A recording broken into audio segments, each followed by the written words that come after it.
This one away.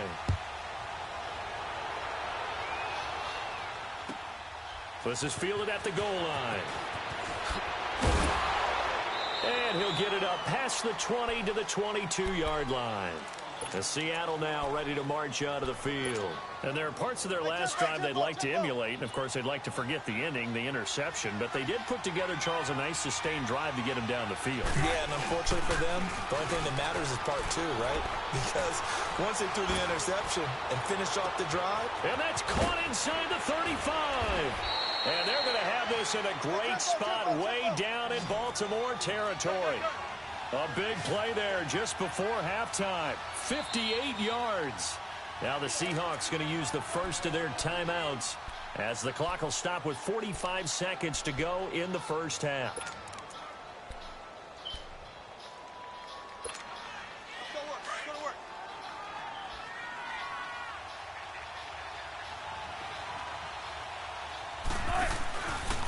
They go read option with Wilson. Not even a chance to pitch that one as he's swallowed up in the backfield. That's going to go as a loss of 4, and it'll be second down. Here's Wilson. Wide open receiver complete. Now whistles come in. We're going to get a timeout here by the offense as they stop it with 28 seconds to go in the first half of play. They'll come out in the pistol. Wilson. This will be caught just inside the 10. Oh, come on, man. Get your ass in there. Had the great move, but couldn't get all the way to the end zone. 3 yards is the gain that time. Second and goal. They'll try to run with Carson. And he's across the chalk into the end zone. Touchdown, Seahawks. A great effort there as the first half is winding down. And the Seahawks just an extra point away from tying this thing up. Janikowski good with the extra point. And that is going to tie our game as we approach halftime.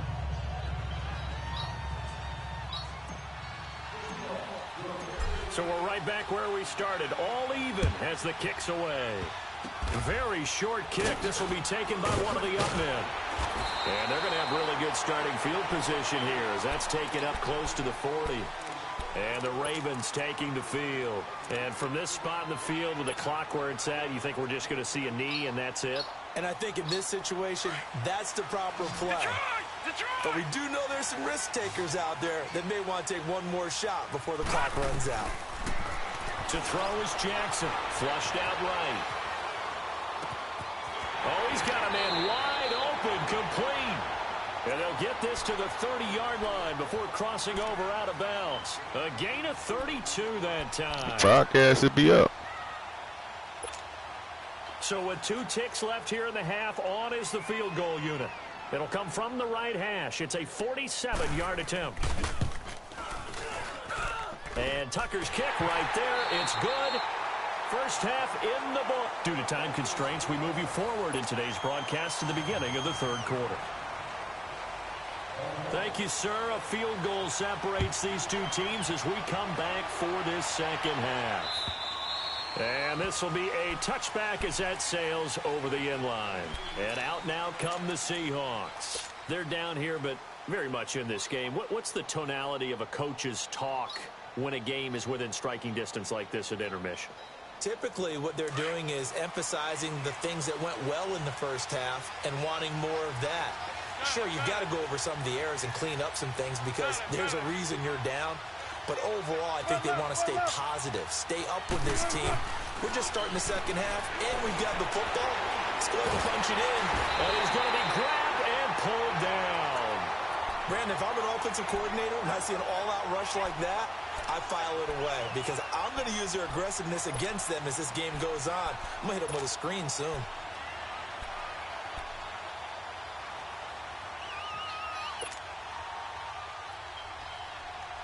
Protection certainly going to need to be a bit better here on 2nd and 16. They go play action with Wilson. Fuck, I knew I was going to do that stupid shit. Good pick. Picked off by Terrell Suggs. And a terrific return there. They're finally able to corral him down near the 11-yard line. That interception sets them up beautifully already in the red zone. And you can hear it all the way up here. Oski, everyone turned to block, find a spot, and now they're set up inside the red zone for their offense.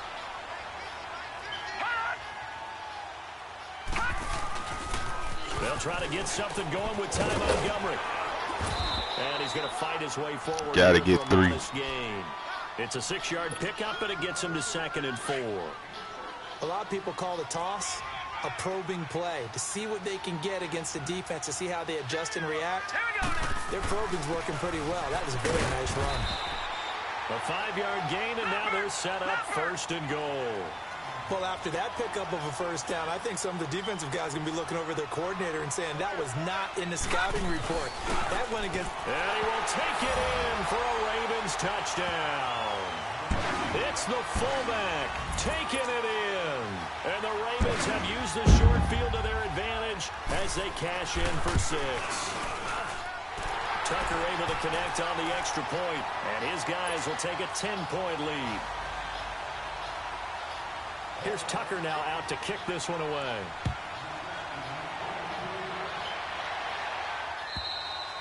And this will not be returnable. It's out of the back of the end zone. What you want to see, man? Here come the Seahawks now, set to take over on offense. And following the interception, just any interception, are you a little bit more cautious when you start that next drive, or no, you just throw that out the window?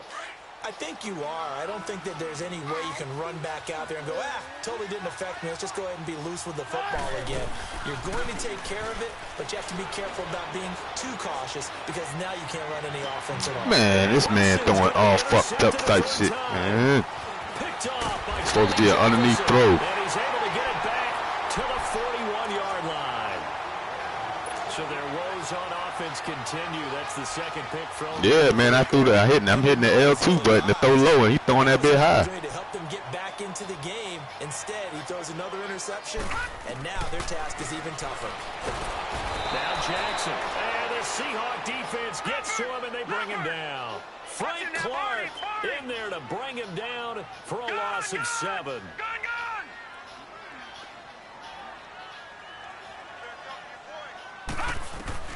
On 2nd down, Jackson. He's going to loft one deep over the middle. And they went for a big play through the air on 2nd down. Couldn't connect. Now it's 3rd. The turnover put them in great field position. They don't want to squander it with 3rd down coming up. No, not at all. And you know what else you do? You make your defense mad. Yeah. They got you the football, gave you a great opportunity. You got to cash in and get some points. The Ravens on 3rd down. Just 1 for 3 thus far. This is 3rd and 17. Play action. Now Jackson. Now he's going to throw it back deep over the middle. Man, look at that shit. Look at that shit. Man, that's bullshit, bro. Take that weak ass touchdown. No, man. I'm hitting my triangle button. The motherfucker won't move. You see that shit, Bobby? You see that shit? I'm hitting triangle, and that motherfucker will not jump. Sometimes you just have to know when to break the rules, because we all know most guys throwing the football are taught never throw back into the middle of the field on a scramble. He did it and got away with it for a touchdown. Instinct sometimes, right? They just take over. Instinct and vision. Sometimes you just see people who are open, you're able to get it to them. The Seattle now ready to march out of the field. And last time wasn't pretty. One play and an interception. We'll see if they can do better. I want to see if they want to go ahead and throw the ball again now on this drive after what happened on the last one. Throw it on the first play. Give the quarterback some confidence. See what happens. Wide open receiver complete. And he's taken down but able to slip across the 35. Solid way to start the drive. 13 yards, picking up the first. Obviously, this has not been a banner game throwing the football. So what you got to do, you got to kind of down focus, don't you think? Find the tight end, take some easier completions. The interception last drive. There he hits the reliable target. They'll throw on 1st down with Wilson. Eluding the pressure right. And he'll get it out near the 40 to the 39. He'll get just a yard on the scramble. It's 2nd down. How about a tip of the cap to the defense? They're working against a very mobile quarterback, but all day long they've kept him under wraps. And on that play, they held him to a short gain. On second down, Wilson. Oh, he's got a man wide open, complete. And he'll be stopped right at midfield. It's a gain of 11 yards that time, and it produces a new set of downs. From midfield now, here's Wilson. He'll rifle this one deep right. This is caught inside the 15. And he's going to get into the end zone. I'm in there. So the fake spike works, and they score. Tyler Lockett, 50 yards. And the Seahawks are able to close the gap just a bit. Yeah. Janikowski adds the extra point. And the lead down to 10, 24-14. Out to kick is Janikowski.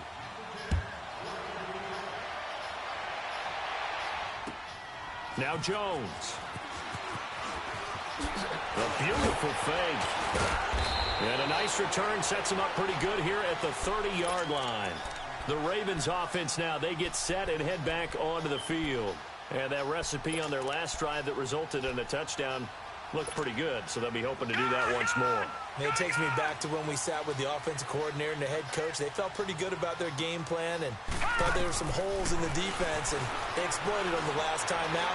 Let's see if they can come back and put together a Yeah, we'll take that. Bring it on back. See if they can do just that. And he's going to be taken down here with a penalty flag on the field. That's a good chunk of yardage. It's going to be canceled out. And we always talk about hidden yardage in a game. That's going to count as that because now it doesn't go on the books, but now they have to make that up again, don't they? Now it's Jackson escaping the pressure right. Wide open receiver complete. And out across midfield down to the 45. He got 29 yards that time. Sometimes it's designed, and sometimes you just have to know when to leave the pocket and move and make something happen. And on that play, he was able to get on the run and was still accurate throwing the football. And off comes to Montgomery. And down to the 36-yard line here. Give him 9 on the carry that time, and they're set up with a 2nd and 1. In my book, that's running the ball well, but with intelligence. I forgot I was dealing with the 2-2 clock. Let's go. Yeah, Come on, I gotta use the timeout. Ahead, aren't you? This is where your running game No. really help you with a lead in the second. No, it just the clock accelerating. I just saying, I'm looking at it myself. Don't worry about the clock. It's throughout the game, and with a lead, stay in bounds. Make them fight harder to try and catch you. From the 34 now, here's first. That's cool. 10. Yeah, but it's cool though. He ain't never. A give. This is Montgomery. And a short It's cool though. 33. That's cool. Just a yard on the first down carry, so it's 2nd and 9. That one. He continues to struggle to find a crease to break off a big one, and might need to just put that aside. No, it's all in the game, man. It's good. And get what he can.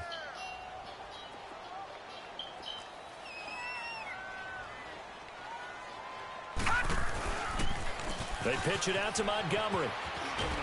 And he's going to get this one down to the 30. And now the Seahawks are going to take a timeout here on defense.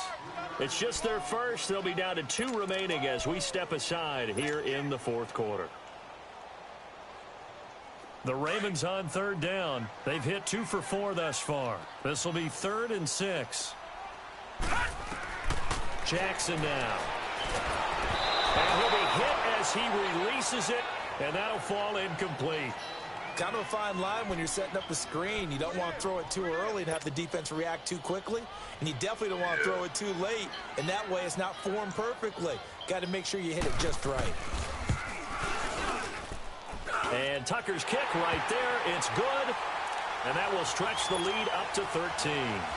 So they settle for just the 3, but clearly right now anything helps trying to salt this one away in the 4th. Okay. Without a doubt, obviously a touchdown probably would have been the final nail to finish this thing off, but it's still 8 up time, got points, so while it's not mission accomplished, it's darn close. And a good effort not on let the me return there spin. gets them across the 30 to the 33-yard line. The Seahawks offense now, they get set to go back to work. And they'll just simply be looking to build off the confidence of the last time out where they scored a touchdown. And confidence is powerful, isn't it? When you've scored once, you feel like you can go back out there and get it done again. Doesn't matter what the defense throws at them. They feel like they're in a groove right now, and they want to get out there and show it. Yeah, hoping to stay in that groove here this go-around. And he'll slide down to avoid the tackle. You ate that chicken fried steak, on the scramble there. It'll be second and a couple. Well, he did a nice job keeping his eyes downfield, waiting for someone to get open. But once the pressure forced his eyes down to see the rush, it was time to make a break for it. Yeah, you know one thing I don't like? I do not like meatloaf. And he'll get it out to midfield. Looks like they'll spot it right at midfield at the 50. But it depends. A lot of people know because a lot of people like to use tomato sauce. From the midfield stripe, they'll look to throw. And he's going to be swallowed up. Sacked back at the 45-yard line. Defense went 3-4. They got some push from the inside. What you use to catch up? 3-4 you don't normally get because the my mom used breadcrumbs ends up getting to hold double it teamed instead and of sometimes triple teamed. How about him working his way back and putting the big guy on the ground? Yeah, we wouldn't use no ketchup at all. Okay, I'm not quite sure how to judge that one. Maybe didn't have enough legs underneath him. Mechanics might have been off. It's like the Simon Croquettes. That one came up short. Yeah, fourth quarter, maybe you do start to watch as the arm there, the leg's still there. This has been a tough game. Third and long. It's Wilson. They'll try and set up the screen. It's complete. And he'll be taken down at the 44-yard line. It's something, it's something different, man. The heat, man. You cannot write these guys off just yet, not with a quarterback like that under center. You mean it actually crossed your mind with him running the team that you could actually maybe write this? That did it. This is intercepted, and that should do it. That's what you get for pressing, boy. You know what I'm saying? They're going to take over right there at the 22-yard line. Man. Well, you're trailing. It's the fourth quarter, and you've got to throw the football. But the defense knows this, too. So they're just going to sit back, bring in an extra defensive back or two, the old nickel or dime strategy, Brandon, and wait for you to put that game and run one, man. And this one winds up being intercepted. It's complete to Brown. Oh, you do? Okay, all right. That goes for a gain of 31. And looking to put this game on ice in the fourth quarter. But the one thing I can tell you, though, Kay, boy, you can't play with a you gotta have a mobile quarterback, though. I see that. Trigger guy throwing it, they feel just as confident with him doing that as they would if they tried to run the ball and run the clock out. Now he's going to let it, and the defense loses it. It's complete. Yeah, because if you can't get away, I was just saying, me looking at the game with them fast-ass quarterbacks, you getting away from my man. Now a chance to make that big play really. Yeah, you had like a Tom Brady or somebody. Your ass probably dead in the water. See this one out. 5 at the 6. Only a yard that time. Second and goal. Able to stay in. Ain't no problem. I'm losing, you winning. Creeping in, and all you're doing when you talk to your defensive teammates is first guy there, hold him up. Second, I ain't complaining. I just said. We got to create a turnover because.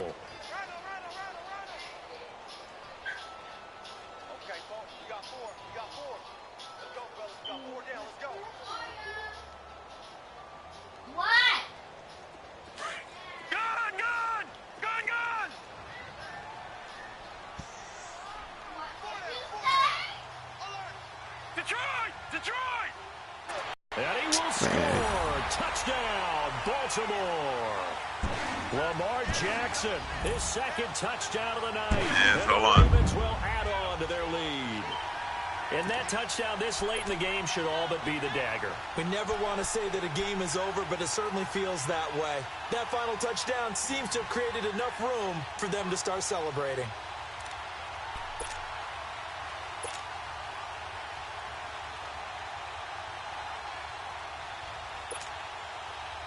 So the Ravens will keep the offense on the field as they're going to go for 2.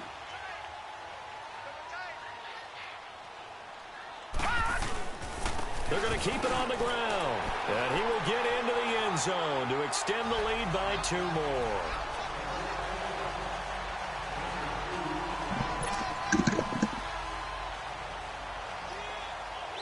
Here's Tucker now out to kick this one away. Tyler Lockett now with a return. And he'll get it up to about the 26-yard line, just across the 25. The Seahawks offense now, they get ready to head back onto the field. They're down big here late. I don't know. You just one last drive here for pride? Some people like to do that. I remember playing for a guy once. We were down huge, and someone said, "Coach, what do you want to call?" He just waved a hand like, who cares? Let's get out of here and do something some other time. But some teams like to do something at the end to feel a little bit better as they continue to move forward. Yeah, probably just want to put this one behind them. And he'll maybe get back to the line of scrimmage, but no more than that. It won't be a sack, but it's no gain, and it brings up second down.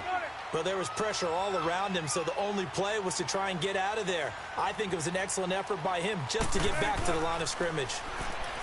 Here's Wilson. It's caught on the left side by Baldwin. 6 yards is the pickup, and that'll lead to a third down. That's just his second catch of the game. They wanted to keep him silent. They have kept him silent. Defensive football 101. Don't let the best player on offense beat you. Take him out of the game. They've done a great job of doing that. The Seahawks on third down. 0 for 3 to this point. They could use a conversion. This is 3rd and 4. Off the play fake. Here's Wilson. Now a desperation throw deep downfield. And they almost had another one. They are all over the football in this game. Nearly another pick. Now 4th down. This defense was definitely alert to the possibility of the deep ball, and they were more than ready for it. They've got the lead, 4th quarter. Maybe can expect more passes like that downfield. Here we go. It's Wilson on 4th down. And this is caught. He hits more. And he's going to have the first down at about the 38. No reason not to try it there, and they do indeed convert on 4th. Now Wilson on 1st down. He's going to let it fly. It's caught inside the 25. And they're going to have this in a great spot way down in Baltimore territory. And they just took a timeout with 2 seconds to go. This one obviously decided. Not sure they needed to take it, but we'll take it with them.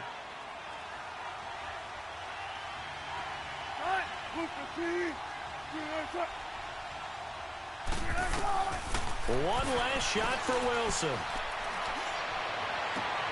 And this is caught. Out of bounds, man. Kimbo. Good game, boy. But multiple flags down, so let's sort this out. Wow, Charles, that doesn't just take points off the board. That takes a... Get off this damn game for a minute, man.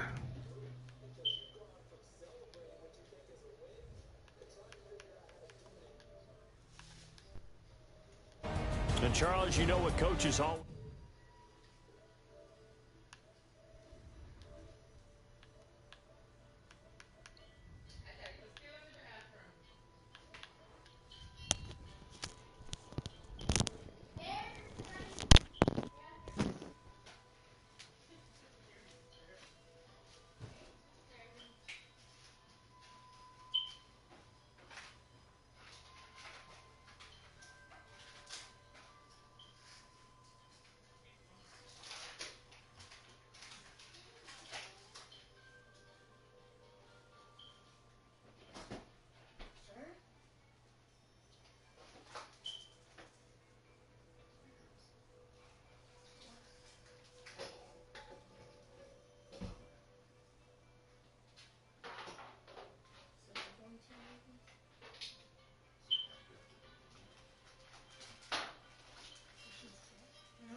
Play the game more. Y'all didn't turn this shot close up about the score. Yeah. Huh? What? What? Wait, you must have lost, huh? What? No, I didn't lose.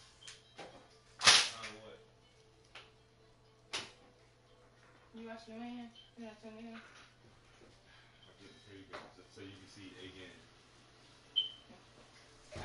see in the first I'm place. just saying so you can see. Where you going? It's daylight. Outside. It's daylight. What? It's daylight. What am I doing? It's daylight. Pull that black shirt up. No bra on. Now I got my jacket on. Pull the shirt up. My shirt is fine. Pull the shirt up. My shirt is fine. Pull the front of your shirt Come up. on. You get out pocket. Let's go. Let's go where? Watch it. I am washing my hands. Pull the shirt up. I'm doing what you Okay, asked. Now come pull on. the shirt up. Let's go. Pull the shirt. I'm doing what you asked. Pull the shirt up. Let's go. Pull the shirt up. Come on now. Pull I the gotta shirt. go. Pull the shirt up. You don't see no dirt coming out the hand. Got no dirt kicked up under your nails? I don't have nails and I can't get to all that. So.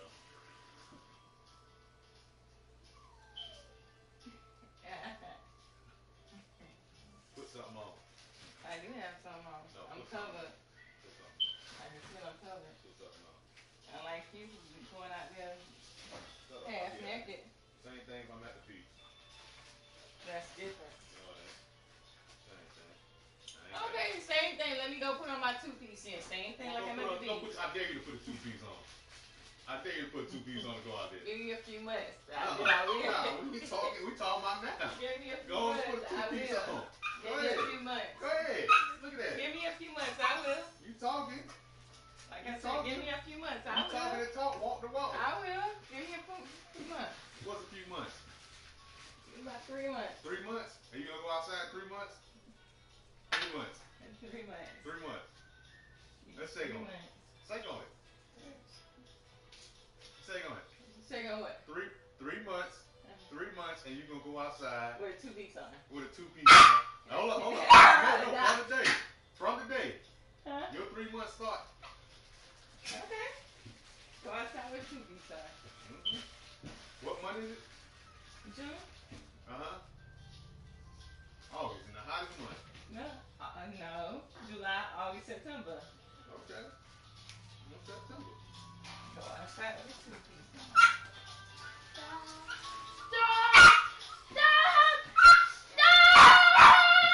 Did you even wash your chicken, June? Yes, I did all that. I mean, get all the feathers and stuff from off of them? I did that all the other day. Oh, well, they gonna Well, let this us that morning. chicken out. No, I did it this morning. Did you rinse it off? Yes, look at even look at the bag. The bag's only got a little bit of blood in it now. When did you rinse it off? This morning. I was in here this morning. Say what did you do? And when I got up this morning, I did it. You did what? Clean the chicken. How This you morning. cleaned your chicken, baby? The chicken was out. I cleaned it this How you morning. cleaned it, though? Washed it by Uh-huh. hand. And did you pick the feathers and stuff from off of it? No, I ain't picking no feathers. There ain't no feathers on it. I mean, it got a little bit, but that's normal. Dude. Y'all do what you gotta do, man. Come on, you done messed up family day? Nah, nigga, you messed up family day. That game was way more important. Nah. That game was way You more act- important. you If act I know about- if I was scheduling shit, I'm real like, oh, it's getting closer, You act about closer. cooking. I know, guess what? I You know act what? about cooking. No, What's that's coming. June, that's coming. So when we ever Especially go- when, so especially when we ever go to say the this, movies- no. No. When we ever go to the Especially, movies, Junior, we did just last time. We So the ate kid- before we left home. so the kids didn't eat popcorn there? So the kids didn't have drinks there the last time? Because they kept asking me after I told them no. And they still got it. Every time we done went to the movie, they Whatever. have something to eat in there. And then all of a sudden we come out, No. oh, you used to feed the kids, cook the Exactly. kids. Feed the kids So before I'm we talking, leave. okay. So go do your homework. Yeah. The food is on. I'm writing my letters. And after this sit there, after when the food is done, and Like I everybody said. eat, everybody running. Like I said Don't before, complain. point blank, nothing. Yeah. Your ass All right. consider that game way more All right, important. well, if you don't Like wanna I go, said, if you don't want to go, you stay your ass home. Like I and me said, and my son like will I go watch said, Dark Phoenix. use your Me and my age to me make and my son will decisions. go watch Dark Phoenix. Make age appropriate decisions. Man, since your daughter don't want to go, she can stay home. Like I said, make age appropriate decisions. That is age appropriate.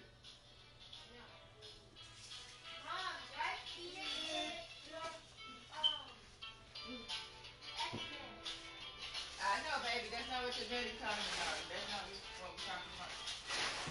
Yeet! But congratulations.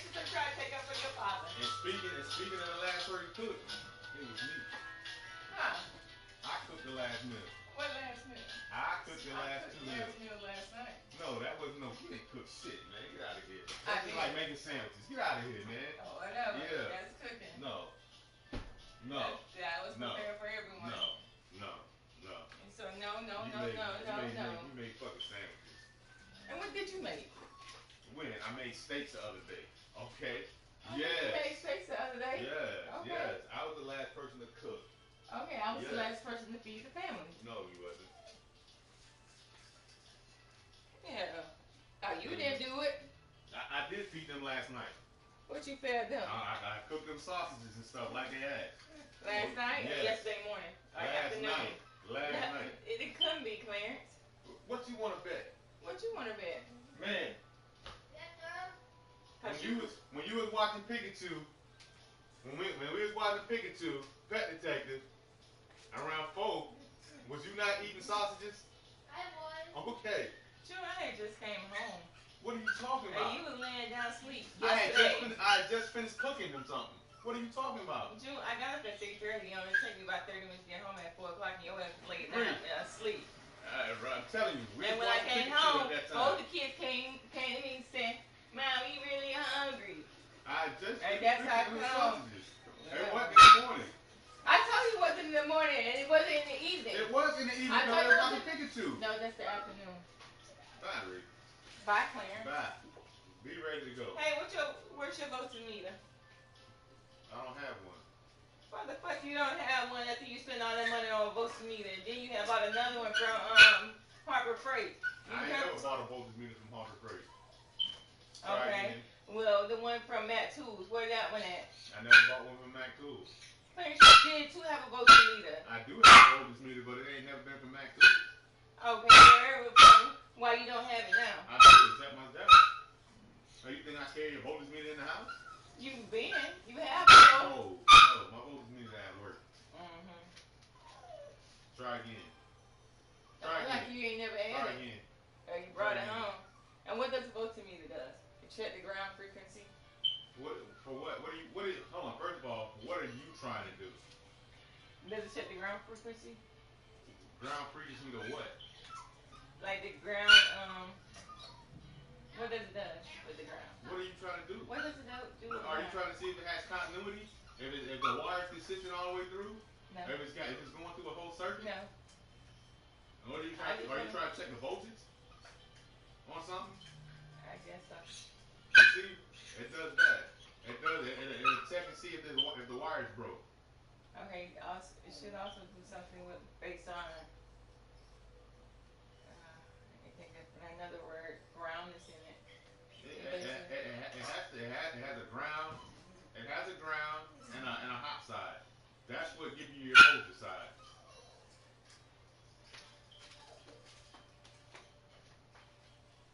Where are my keys? Where you going just like that? She ain't my mama. Some voltage meters do amperage.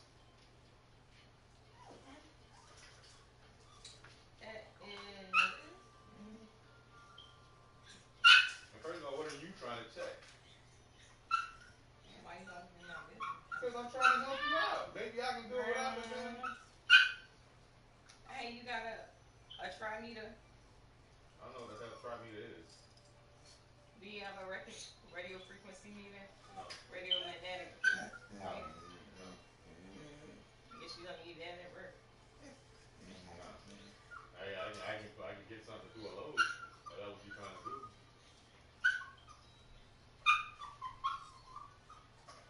You trying to do something for your kids? What? Not them kids, your special needs. Yeah, the body voltage. That's what it does, body voltage. One time. You ain't gonna get no volts out your body. Body voltage. Body voltage. One time, both levels. You ain't gonna get none of that stuff. None of those multimeters. And not let you get like that $400 fucking flute. But mine won't give you voltage. Now you can get your continuity out yourself. Yeah, grounding, earthing. That's what it is.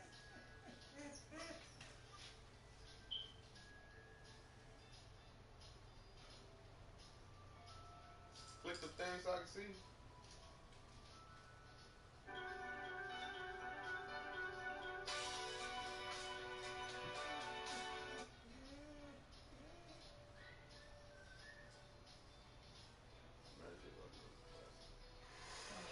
Hello friends, Neil here, EMF Safety Zone channel.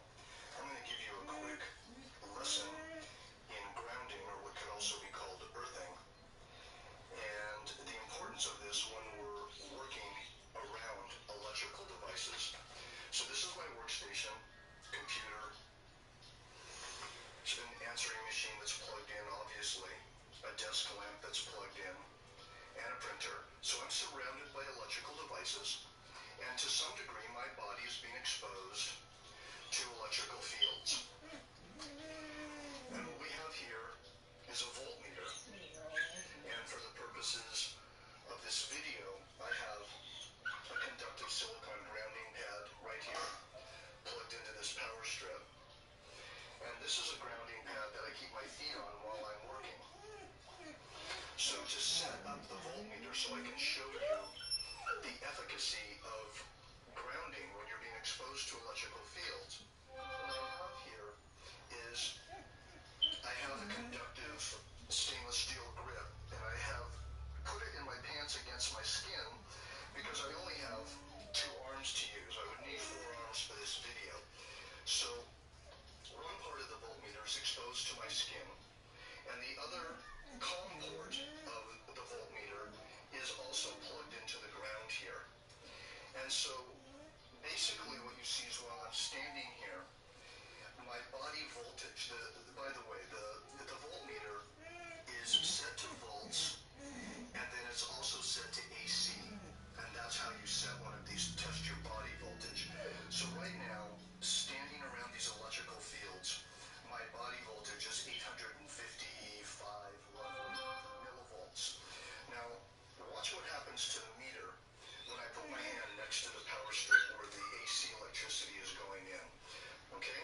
I'm going to touch the power strip, and now you can see my body is running 2.76 volts. So that's 2 3/4 volts. Alright, I take my hand away, and I'm back down to 841 millivolts. Now, this is very interesting. All I do is I put my hand near here. I'm not even touching the power strip, and you can see I'm at 1.5 volts AC. That's not exactly healthy for the body to be running. Alright, now I'm going to put my hand on the power strip right here. So by being exposed to the electrical fields on the power strip, you can see that my body's running over 3 volts. And now, right down here, I'm just going to step on the, I'm not on it yet, but I'm going to step on the grounding pad and watch what happens when I step down on it. Immediately, the electrical fields are grounded out of my body, and my body voltage is at only 12 millivolts. Now I'm going to step off of this pad and just show you the same experiment here. If I can, well, I can't do it because I don't have enough hands, but I will show you that not getting my body exposed too closely to the power strip or any other electrical fields, you'll see that just the ambient electrical fields. So that's why. That's what you want to do? What? I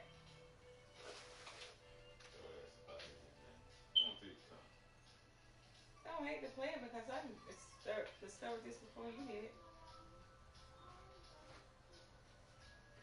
What did you discover? That your body, of course, you're going to go, your body's a conductor, duh. Duh. But do you not realize EMF causes cancer and all that other stuff with your body? So what you want to do? You want to get some ground stuff in the house, all the way around the house? Maybe. Fuck out of here.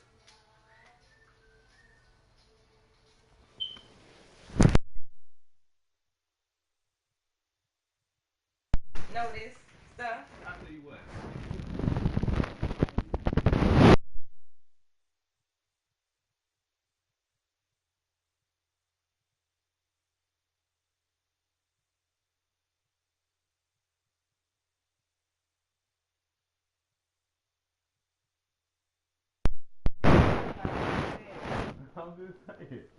I'm just saying. See, he's barefooted.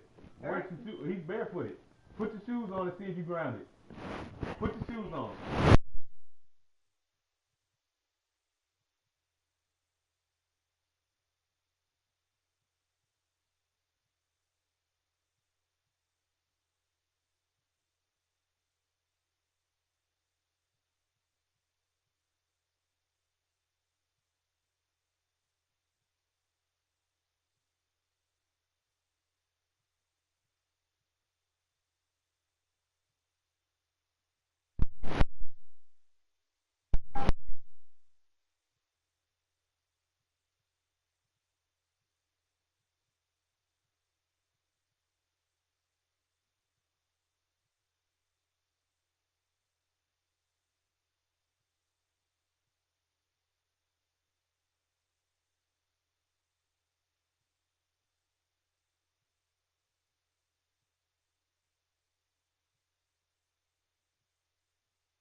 Stop.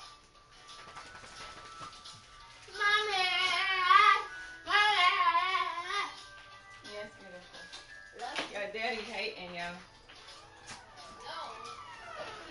Do you have a radiation meter?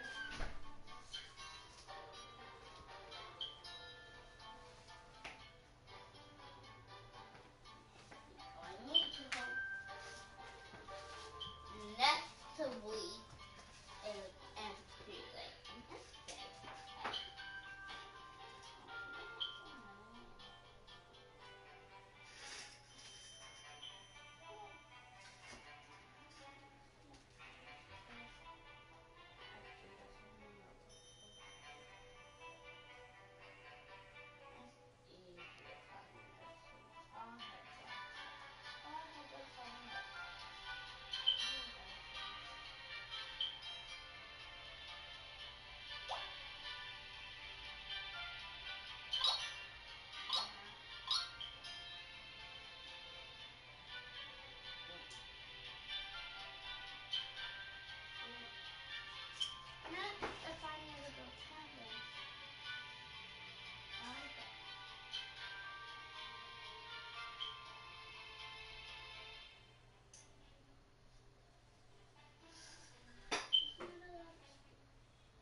Cheyenne, your mama made it back in the house? No, I never seen her back in the house.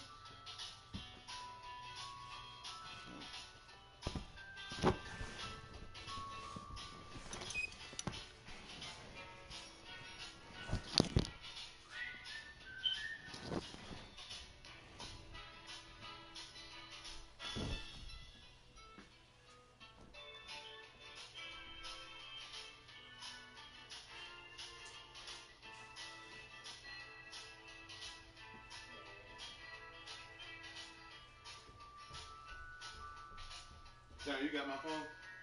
No, sir.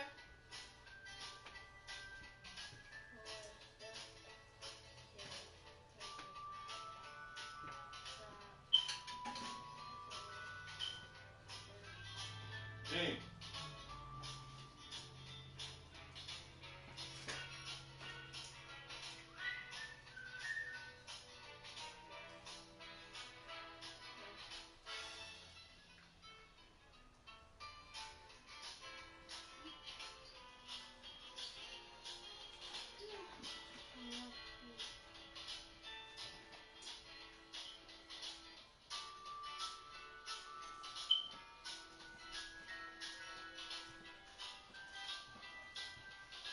I'll be right back.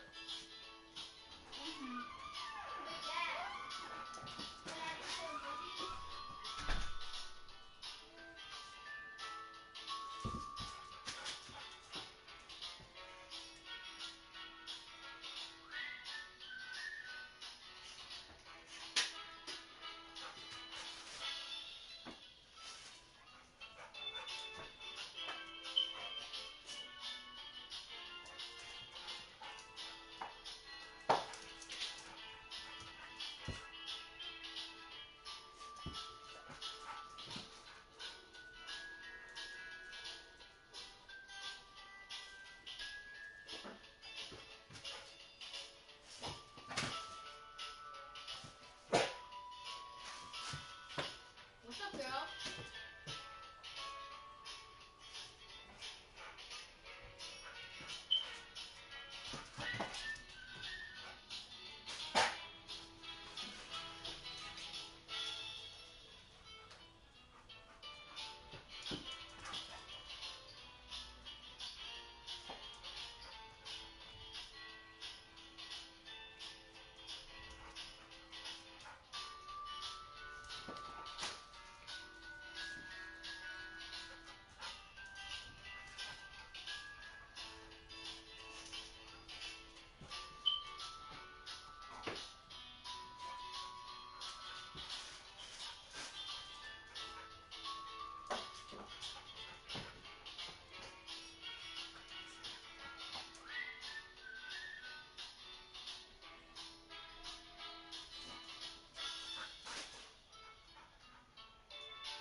Hey, girl.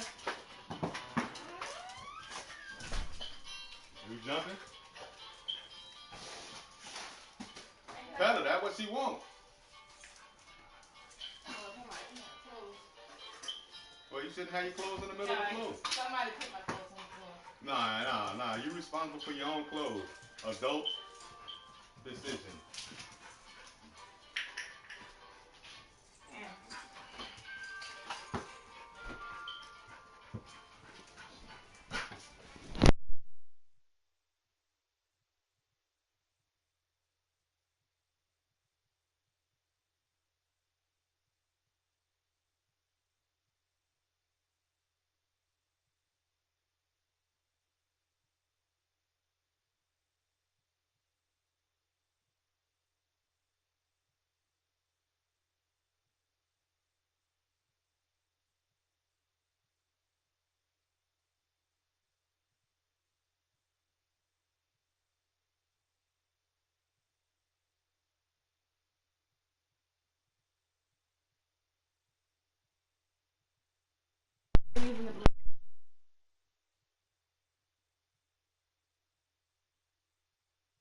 DW, you had the green bag.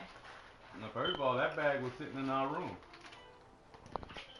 Thank you, CW, for the Skittles. Oh, yeah, that's my Skittle.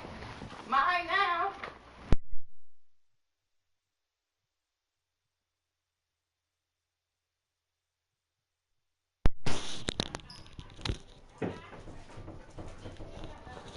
Come on, break it.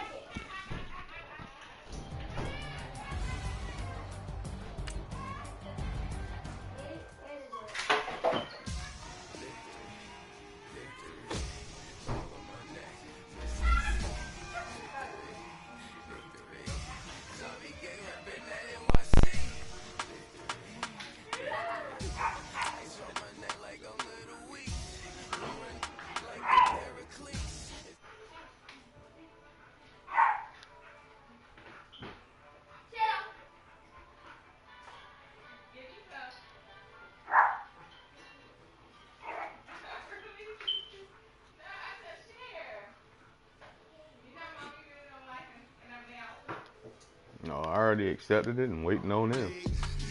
Yeah. What up, Cole, man? What up, man?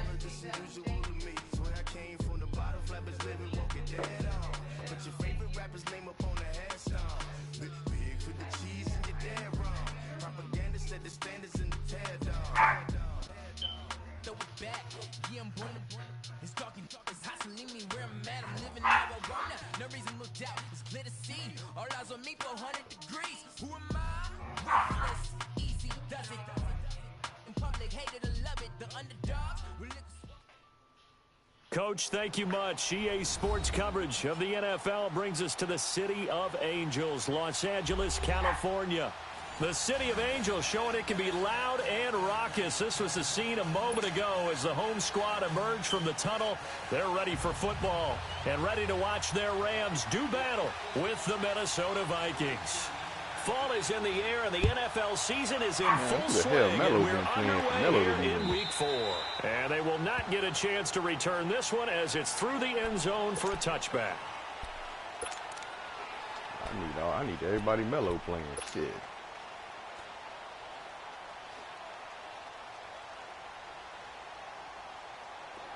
Here we go, fellas. Here we go. Listen. They go play action here on first down. And his first pass is incomplete. Pressure, and that's certainly going to be a key to this game going forward. And that time, they were able to get in there and influence the throw. And remember, quarterbacks got to get rid of it. They don't have the tuck roll that they can fall back on anymore. Line of scrimmage, again the 25, 2nd and 10.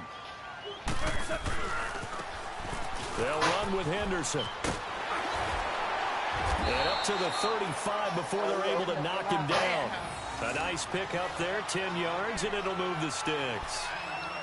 Well, one unit I know you want to watch is that offensive line. If they keep clearing holes like that, it could be a long night defensively.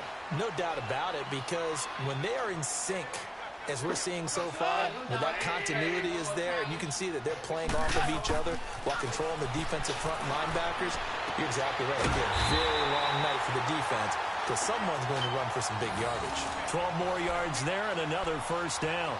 Those are the kinds of plays right there that show you why he's the number 3 man in the NFL in terms of receiving yards. Also tells you there's a full combination of what he's got going in his game. You name it, from route running to catching the football.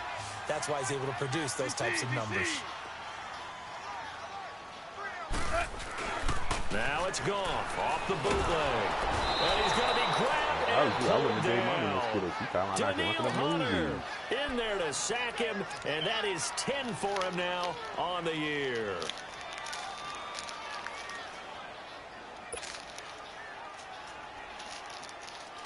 Now they're in some hot water now. After that sack, it's 2nd and 21. Goff now looks to throw. Out to his left.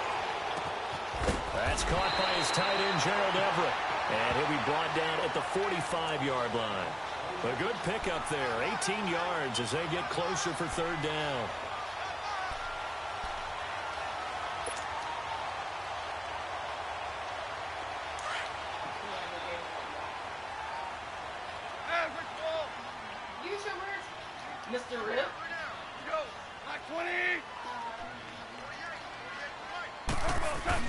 3rd and 2.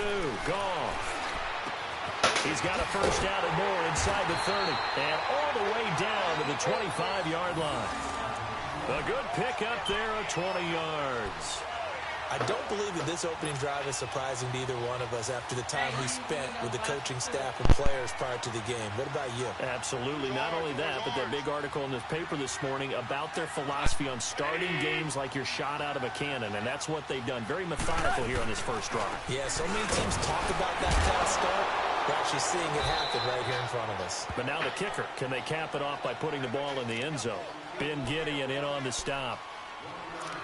Well, that didn't appear to be a run blitz. He just darted in once he saw the run develop. That appeared to be a case of see ball, get ball. I'm telling you what they said, man. I'm telling you what the lady said. Orange, orange, orange, orange. Come on. Come on. On 2nd down, here's Goff. You have an assignment to do. And he fires one that's intercepted. Picked off by the Pro Bowler, Anthony Barr. And his guys are going to get the football at the 23-yard line. Last week, somehow they won. He threw all those picks, but they still won. Here, opening drive, unfortunately, he picked up where he left off. You get a lot of extra patience when you find a way to win despite you making mistakes. But starting out again this game, that patience is going to wear thin really quick. And I think the guys on the defensive side of the ball will be the first ones to let him know that's got to stop. And he's able to get out to the 32, brought down there. That one good for 10 yards. And that'll bring up a second and just about a few inches here.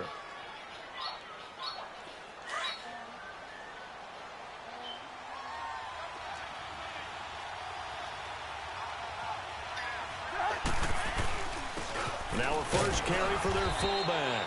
And he'll be brought down shy of the 40 at the 38-yard line. It's a pickup of 6 and good enough to move the chains. I don't know about you, partner, but on 2nd and inches, a lot of the times I'm leery about the offensive guys thinking about taking a shot downtown. Instead, they just hand it to the big man and let him rumble forward for a first down. First down, here's the run with Cook. Room to run past midfield. And down to the 27-yard line. That one's good for 35 yards on the ground and a first down.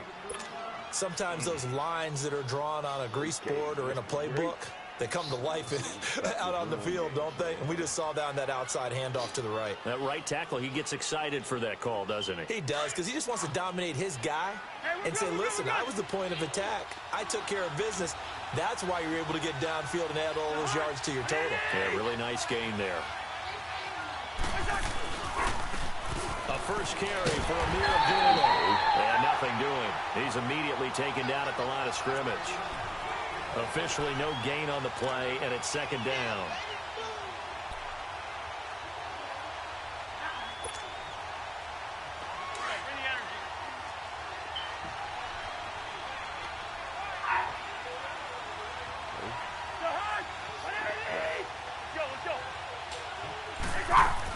On 2nd down, Cook. An agile move, but not a huge gain. Dropped at the 25. It's a gain of about 3, but it's going to leave him with 3rd and still 7 yards to go. Partner, we know today's NFL is really built around the guy throwing the football. But these short runs, they still pay dividends because they can take their toll on a defense, and they can add up as the game goes along. You control the clock, you control the ball, and that way you often control the game. Hey, 382, let's shift it.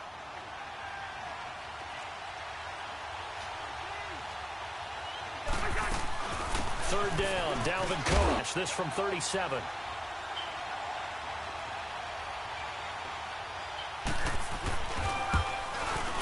And Bailey able to knock it through. And the Vikings have a 3-0 lead. So the opening drive stalls out, but the field goal does get them the first points of the night. And 3 points, not to be underestimated. How about this, right? You're on the road. You're under the lights. National television audience. This is not a dress rehearsal, partner. This is for real. And a pretty nice opening statement. And now out on the field, here comes Los Angeles. And in enemy territory last time through the interception. We'll see what they do on this drive. Can't wait to see how it alters what they decide to do in play calling. Do they continue to throw the ball? Do they want to lean more on the running game? It'll be an interesting sequence of plays that they've got coming up. Does it often affect the play calling with the interception? How much does that change what you do? I think it does depending on why the interception was thrown. Sometimes it's just a matter of the defense made a great play, so you continue to come back. But if it's on you... And that's caught inside the 35. And they finally do get him, but not before he reaches the 27. Well, partner, I'm not sure how this drive's going to end, but how about the way they flip field position there? A nice attacking play that picked up a heck of a chunk of yardage. The Rams were the highest scoring team in the league last year, and they're on the move early with a 1st and 10. On the carry is Henderson, and he'll get nothing there. Stopped right at the line as that will wind us down to the end of this first quarter of play.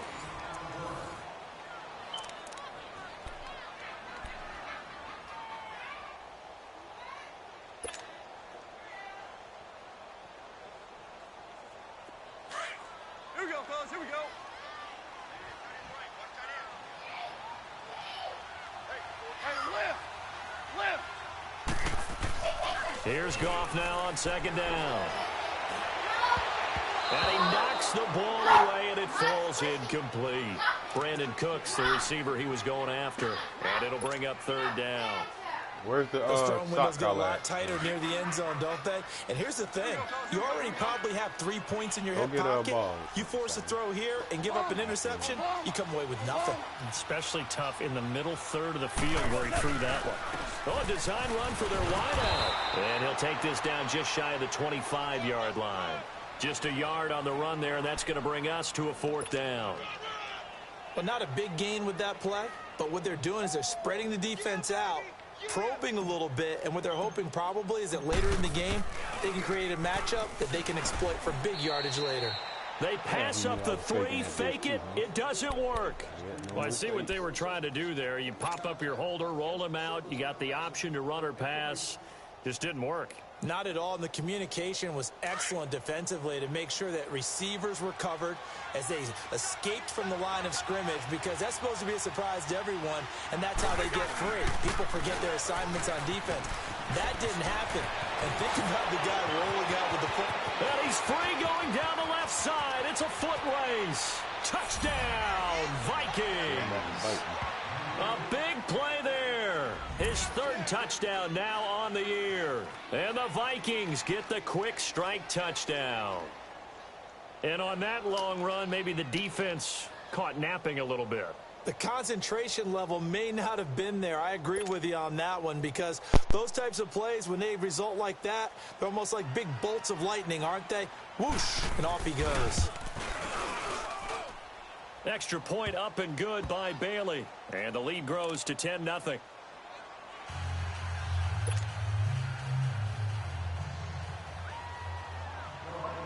Bailey now to kick this one away.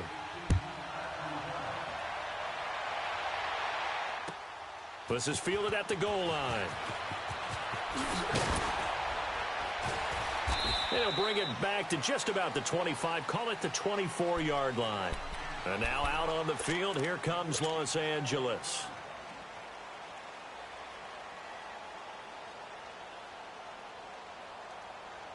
Goff will lead the Rams up here 1st and 10 at their own 24.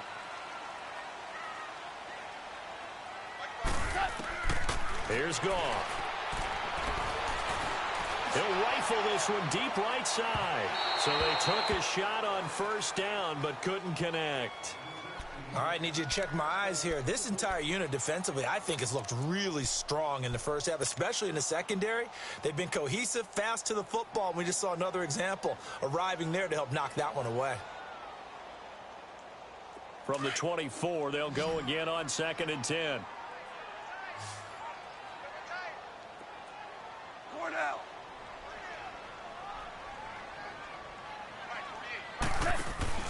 They'll fake the give. Now Goff. And he's going to be grabbed and pulled down. Daniil Hunter in there to drop him for his 11th sack of the year.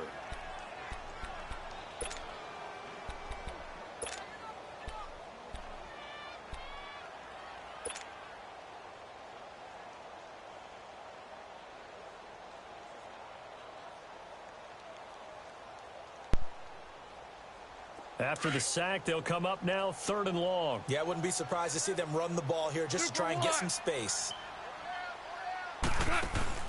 And instead, they want to throw it off play action. He's going to air it out deep for Woods. And that one goes incomplete on the drop. That's one he definitely normally catches. 4th down. Right up to that point, I was about to say he's had a pretty good half catching the football, but let's just be honest about it. He should have caught that one. And he knows that. That was one right in his breadbasket and one he normally catches. And this is away. It's a high kick, and he got all of it.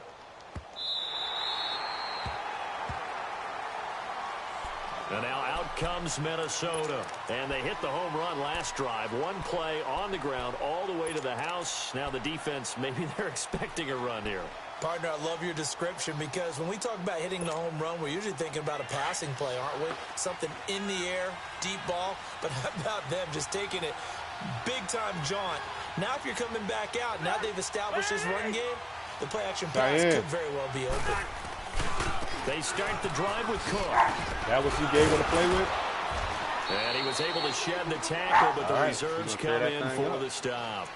Nickel Roby brings him down.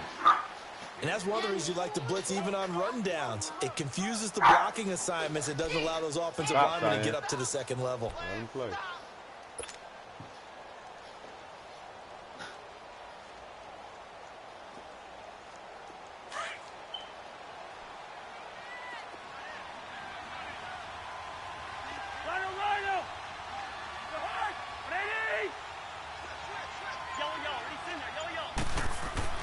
Now a 2nd down throw for Cousins. It's incomplete. Took a shot, couldn't connect. Stephon Diggs, his intended receiver. And now it's 3rd down. Sure, that pass was incomplete as they made an attempt to get a big one downfield. But that's okay because the second part of that is if you don't get the completion, at least you've told the defense you're trying to stretch them out a little bit, and they may have to change accordingly. They head to the line facing a 3rd and 7 following the incompletion on 2nd down.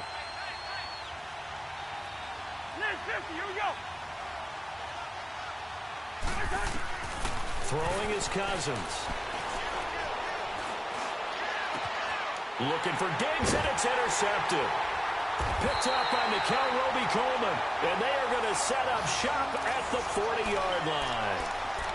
He had a little bit of the turnover bug last week, 3 interceptions. Not an absolute disaster, but another one here. Do you start to get a little worried? You worry about your team as a whole because you have to find a way to make those interceptions, quote-unquote, go away, and that means your defense. They've got to go out there on sudden change and at least hold people to field goals. And if that keeps happening, they lose confidence in the quarterback, and then no one plays well. Throw complete right side to Cooks. And he gets it down to the 32. 7 yards, the pickup on the pitch and catch.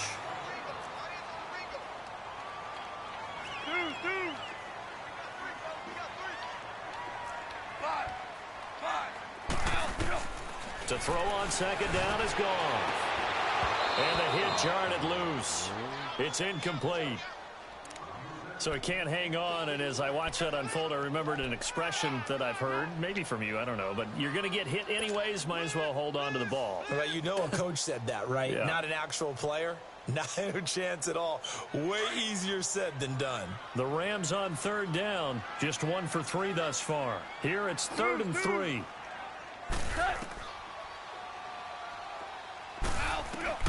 On 4th down, gone. Under pressure, and down he goes. They sack him back at the 36. Daniil Hunter in there to get him, and that's sack number 12 for him on the year. Cousins and the Vikings with a 1st and 10 at their 36-yard line.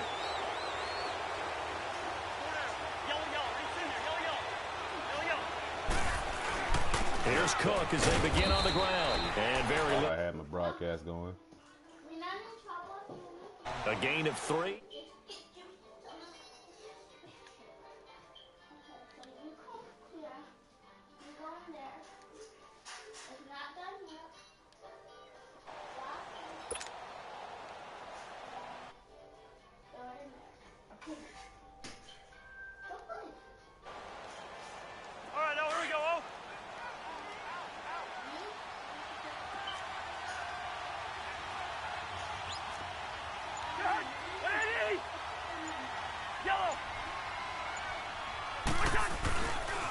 Handoff comes to Cook.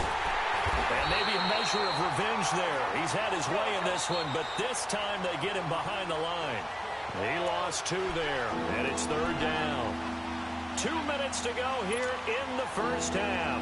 We're back to the City of Angels after this timeout. Listen to me, listen to me.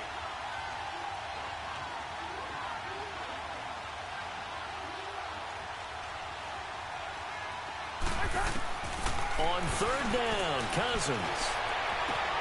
And he's able to find Diggs.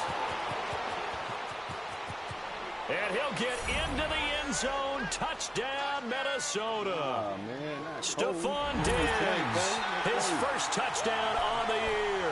And the Vikings are going to add on to their lead. And when a Hail Mary is completed for a touchdown pass like that, I think any defensive coordinator just puts their face right into their hands. I don't think there's any doubt about it, and I don't have stats in front of me. I don't have the empirical numbers that say that in recent years the Hail Mary pass has been completed more than it has been, but it feels that way, doesn't it? And I know the defenses are spending more time on it. I think the biggest mistake they make is that they play everything from behind the receiver. I think they've got to start getting people in front as well to try and knock the ball away. Here's a Los Angeles offense as they get set to take possession. And last time this unit was out here, costly turnover, and then that turned into 6 points. They've got to make amends. And how many times have we sat in meetings with coaches and they use the term complementary football? Offense take care of the defense, defense take care of the offense. That didn't happen on the last possession.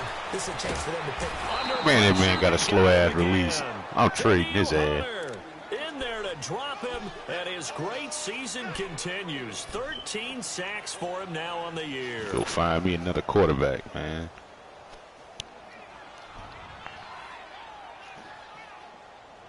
Pass protection has been a problem all night long as they come up Todd Gurley. Second I ain't and got none of that shit, man. From the gun, here's gone. Look at that shit. Circle, throw the ball. Daniil Hunter in there to get him. Sack number 14 for him on the year.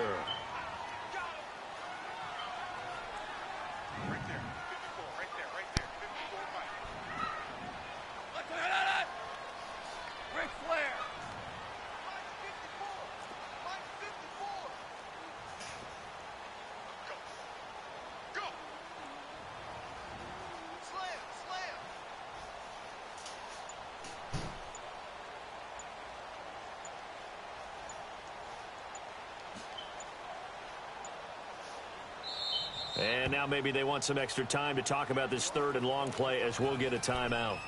As they'll stop it with just over 40 seconds to go in the first half.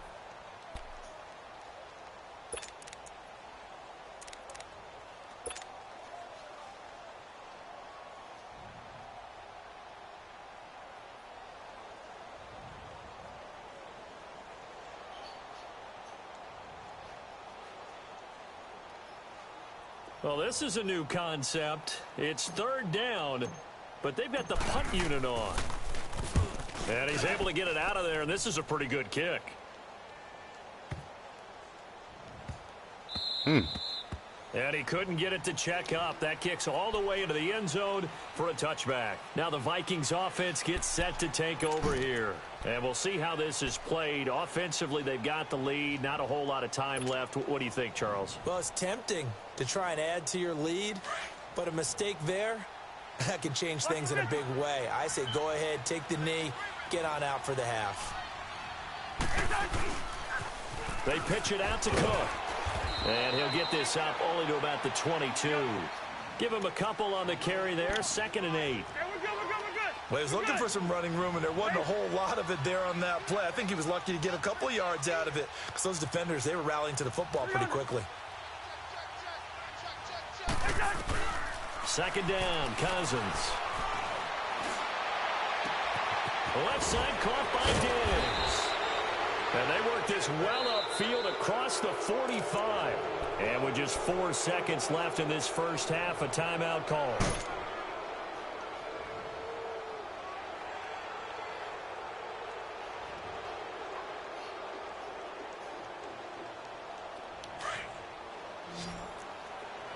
Not everybody, man.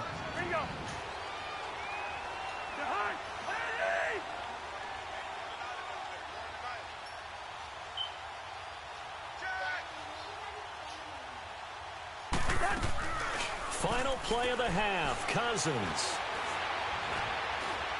He's going to air one out. And incomplete on the deep ball. So we hit halftime with our visitors, the Vikings, taking the lead to the locker room. As we'll send you back over to Orlando with our EA Sports Halftime Report, here's Jonathan Coachman.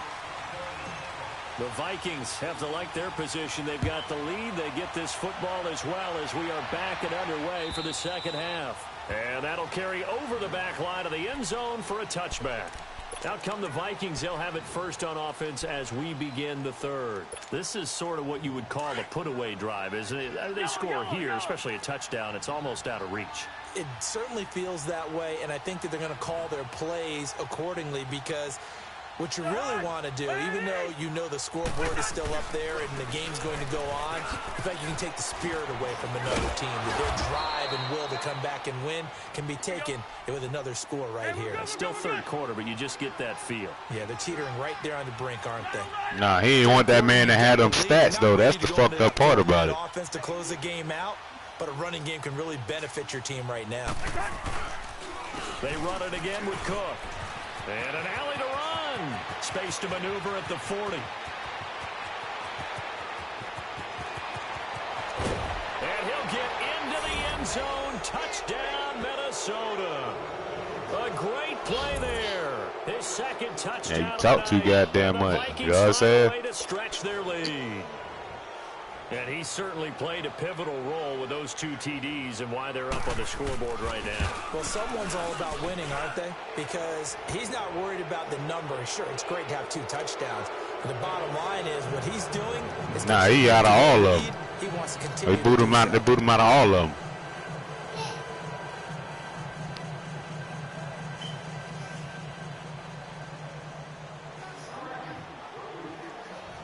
Bailey now to kick this one away.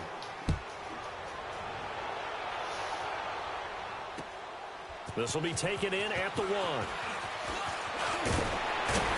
And nice work on the return as they'll start their drive just past the 30-yard line.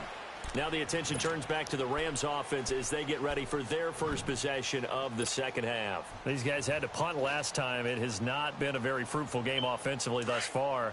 They haven't even made a trip to the red zone. And I know that everyone's going crazy on that side. Hey, Cole, you want to hear some funny ass shit? To come off the field, not really so this morning, right? I'm in this party, right?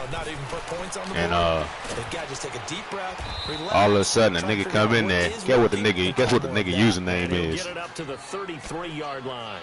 Give him a couple on the catch. Strawberry lemonade. So 2nd and 8 here after the pass play for 2 yards on first down. Hey, them niggas immediately booted the man. Dude said, man, it's too early for this shit. Get out of my party, and booted his ass out.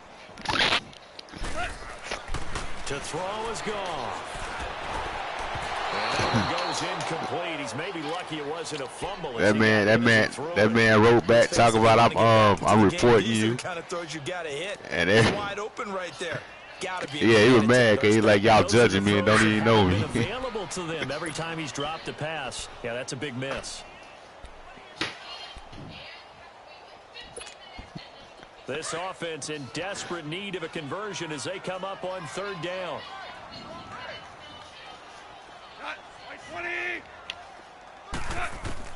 Throwing on 3rd. Goff. And incomplete. The contact made the ball roam free and brings up 4th down. Another drive. This one right here, just a regular one right here. But I was just in a chat party the other day, or this morning, and seen that shit. I was cracking up. Got to keep pounding away. He steps into this one, and this is a rocket. And problems spreading to the punt team now. This one goes all the way into the end zone on the fly, so that'll come back to the 20. Now the Vikings offense works their way back onto the field. And they will simply, Charles, be looking to duplicate what they did last drive when they were able to push it in for 6. And they hope it'll be that easy, right? To be able to take exactly what happened before, replicate it. They may have to make a few additional changes along the way because I'm sure the defense will make some adjustments, but they've got to have great confidence. I can't stop this nigga from running, man. Still going. They can't stop him. And they're able to get this one across the 35. This drive starting off on the right foot, 18 yards. The return of Cook, a big boost to this Viking offense. Here's first and 10. Yeah, he got some game and a lot of crying. First down, here's Cousins. He couldn't quite hold it. Got hit. Ball pops out, incomplete. That would have been a great catch, but it's real difficult to hold on to it because it was contested all the way. Would have been a great play if he'd been able to haul that one in. They work again from the 38 on 2nd and 10.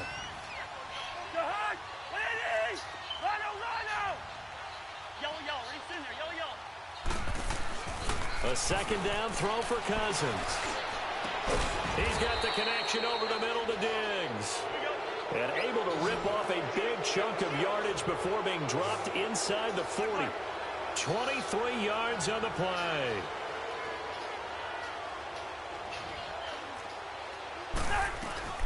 They'll run it now out of the gun. And able to push his way forward here for a good little gain. It's a pickup of 4, and it'll bring up 2nd down. I call that play a success. A nice inside run sets up a very manageable 2nd down. A very solid gain on that play.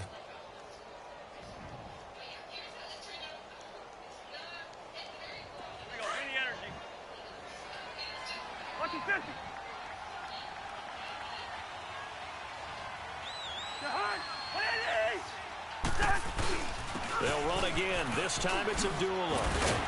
And he's able to get it down to the 25-yard line. 9 yards on the pickup there, and it keeps the drive alive. They're trying to show that they can run the ball, protect this lead. Give it to the backs, play a little bit of keep away, don't you think? And that's probably a good philosophy at this point, going to make that defense stand up and stop him. And that one blown up quickly, as he's going to be stopped before he could even get started. The evolution of Clay Matthews as a player, it's just one that they're going to end up writing books about. He didn't even start until his senior year at USC. He didn't start in high school. And now he's at all-pro level in the NFL. How about the play he just made there? He has certainly made a name for himself. William Clay Matthews III. A rare misstep on that last play because the drive has been strong, but now it's 2nd and 12.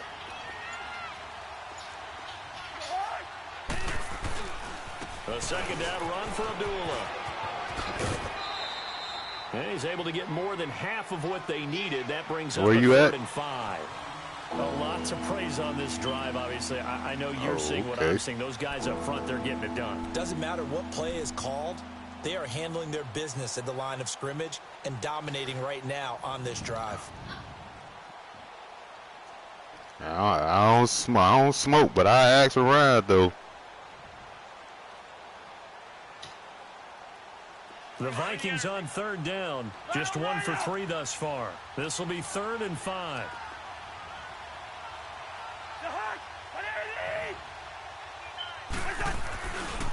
A give. This is Cook. It's a 7-yard gain there, and it's good enough to move the chains. Of course, last year, you think about Dalvin. Sound like you from the southern side of Cali, too. Just hoping that he can stay healthy in 2018. And if so, we'll see plenty of runs that will be big time in 2018. Because in 2017, he took over the starting running back job as a rookie and was off to a terrific start. In fact, if you ask people in the Minnesota Vikings organization, they were giddy at the fact that they were able to get him outside of the first round. Yeah, you should stay in now. You should stay in the Bay Area, homie. Be big time in this season. Yeah. Looks to me like maybe there's a little attrition setting in with this drive because we see that type of. And he will fight his way been years ago for a touchdown. A great effort there. Said being up there years ago. I think, as a matter of fact, I think, shit, I need to fly out there this month. Viking offense is running away with this one. Here's Bailey now for the extra point.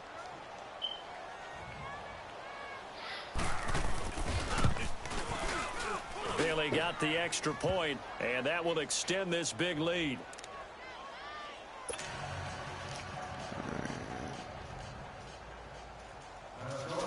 Bailey now to kick this one away.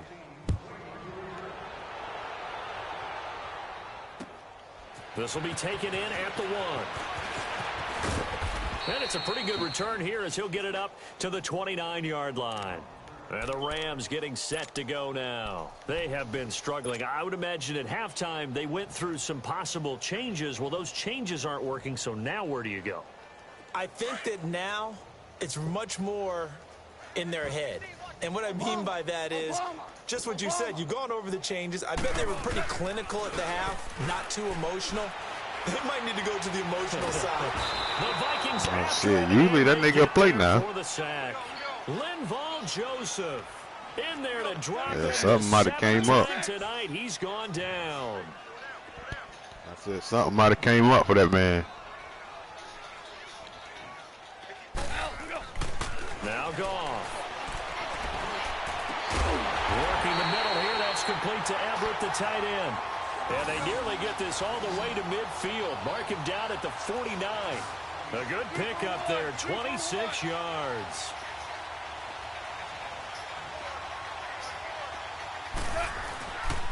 They'll hand it off to Kelly. Takes to midfield, but no further. Just a yard there. But we just saw a great example of what we talked about with his coach prior to the game. He's definitely one of the better linebackers at reading a play and throwing to make the stop before it turns into something big. From the 50, it's gone. And this will be a dump off for Kelly. And he'll get it into enemy territory just across midfield at the 49. They'll give him a yard on the play, and that'll bring up a third down.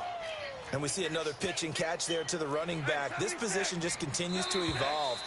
They've become just as critical to the passing attack as a lot of receivers, tight ends, because their ability to make people miss in the open field can really generate big plays for an offense.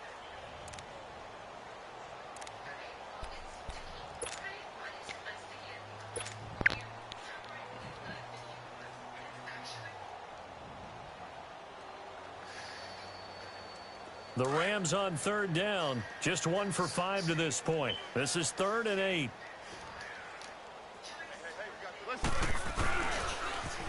Now they'll run it on the toss. Man, look at that shit. And that play goes nowhere. Taken down, losing yardage at the 50, right at midfield. He was just on earlier today. And that'll bring up 4th down. Here's Johnny Hecker now. He'll boot it away from about his 35.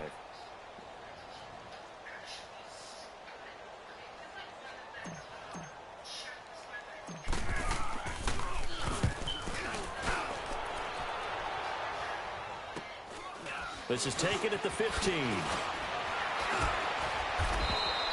33 yards is the distance on the punt there. And the Vikings will take over here 1st and 10. And the Vikings now heading onto the field. With this lead and the football, things obviously looking good. But maybe, you've taught me this before, maybe this is where the defense is hoping that the offense helps them preserve that shutout that they've got going. And it has to be in the minds of the offense that they know how rare it is to get a shutout. So take care of them, protect them, take care of the ball, move it downfield, run the clock down. You don't want your defense to have to go on the field again the rest of the game. Reward them.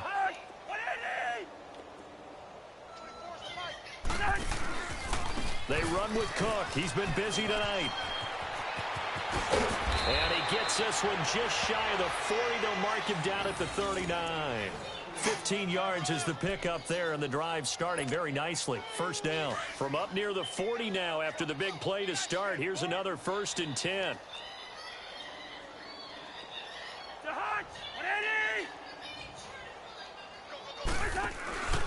They run again on 1st down. Cook.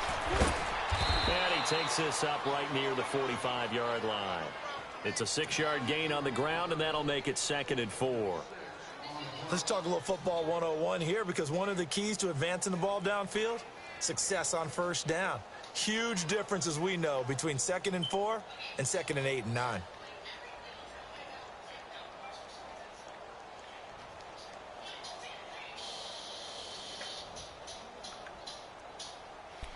Yeah, I just hit shot time up to see what he got going on, man.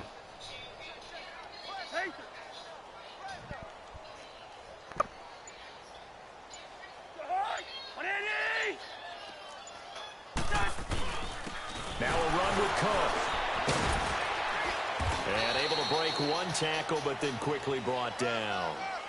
And he got half of what he needed there, 2 yards, and it'll bring up a 3rd and 2 more. It is what it is, man. Get my ass handed to me. Can't stop the man running. They'll run it. Here's Cook. Oh, twisting away. And he will have the first down as he gets this to the 47. I got three of my starters out. There as the drive will continue.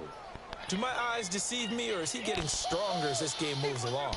Burst seems just as good. Hey, you don't want them bitches now, boy. Ty Gurley out for the year. I believe someone put a lot of time in the offseason and continues to condition during the season in order to continue to carry the ball. A couple of first downs on the drive already, as they'll go from the 47 now on first down. Henderson. Open here, Adam Thielen. He'll get this one down near the 20-yard line, just shy of the 20. A really nice gain of 25 yards.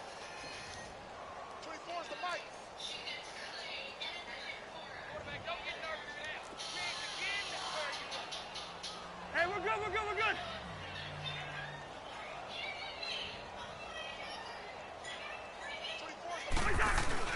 On first down, Abdullah.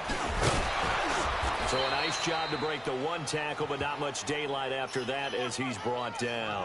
The former Charger All-Pro, Eric Weddle, on the stop. Typically, we think it's the strong safeties that are better tacklers, especially. Hey, you got him in the second legendary league. But in this case, how about the free safety? Hey, let me get Culpepper.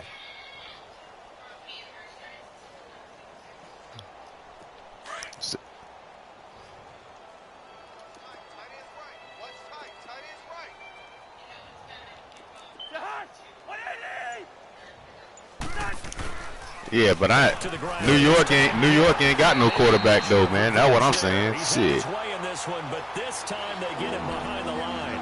That'll be a loss of a yard, and it leads to a 3rd down.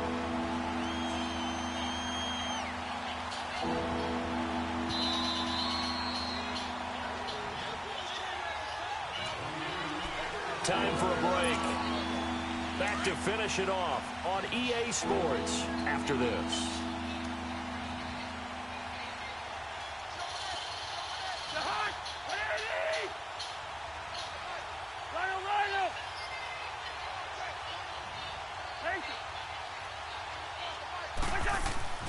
Cousins to throw it. And incomplete here on 3rd down.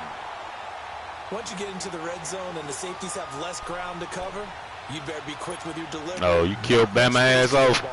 And when that field shrinks with those safeties, it's almost like there's a couple extra defenders out there, right? It certainly is. They end up taking up extra space. I guess that mess up Cole's pick for the Super Bowl. So it's 3 more points, and that widens this thing out even further here in the 4th. And you know in this league, you can never have enough points, but this widens it out, as you said, and now it's all about ball control, isn't it?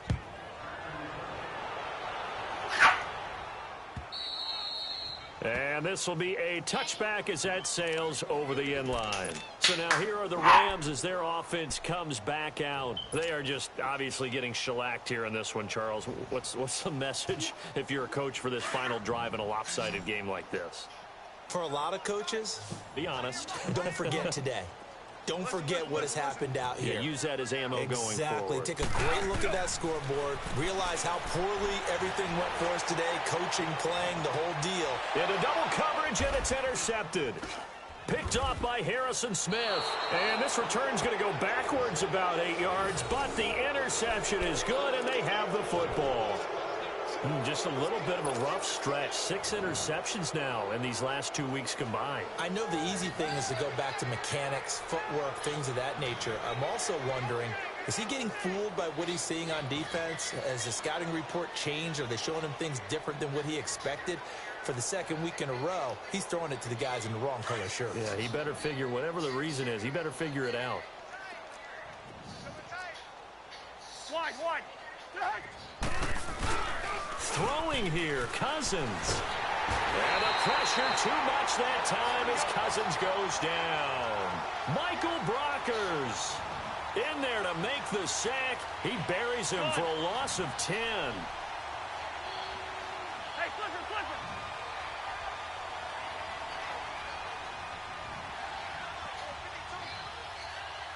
Rhino. Cousins now on second down. It's complete to Diggs. And way up past the 35 before he's taken down. Hey, we're good. A good pick up there of 20 yards. I don't want to make a story where there's not one, but he threw the 3 interceptions last week. Looked a little uncomfortable. He looks much more comfortable today. Yeah, just 1 pick so far and his team leads. So now they can play complementary football, meaning if he takes care of the ball and his offense, if they're humming along, the defense doesn't have to be out there as long. He's taking care of his guys on the other side of the ball. They're enjoying a fourth quarter advantage.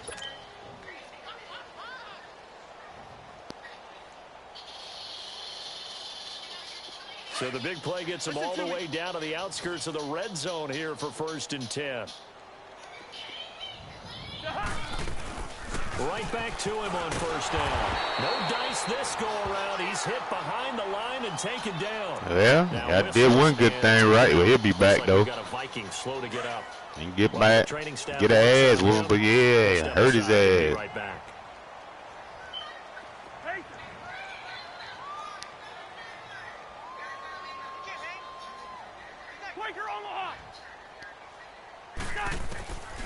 Working out of the gun, Cousins. And incomplete there. A nice hit. Jars the ball free. Dislocated. 3rd down. It's a lot of contact going on there, and in the end, unable to keep 2 hands on the football and bring it into his body. Everything looked pretty good until the finish.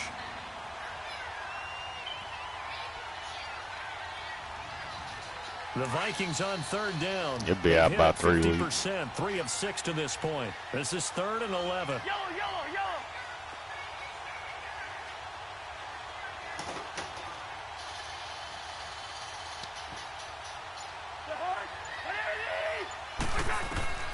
From the gun, here's Cousins. Under pressure, and he'll go down. Sacked back at the 31. I was saying that same shit all day today. And a timeout. That'll leave him with just 1 remaining in this 4th quarter of play. And with things looking pretty good on the scoreboard, they're going to keep the offense out there and go for it here on 4th. List 50, here we go. Zebra. From the shotgun, it's Cousins. He's going to let this one go deep. And this is going to be incomplete. Mike Zimmer got to be unhappy with how that turned out. And the Rams are going to take possession of the turnover on down. Now the Rams offense, they work their way back on the field. They are down big. They have not scored a single point. I don't know. Are they so defeated at this point you just want to get in the locker room and get the heck out of here? That is one way to approach it. Sometimes coaches say, that's it, okay? It hasn't worked all game. There's no sense in doing something now. Let's get out of here. No one gets hurt. But others will look at it and say, we still have an opportunity to do something. On the line. Exactly. You have pride on the line, execution as you look forward and get ready for your next game, and a message to your team. We're not going to quit. No matter what the battle is, we're going to finish this thing out. Yeah, that shit don't mean nothing. And all of a sudden, he want to be a beast now. So 1 play, and they're already just shy of Nigga should have been doing something early this game.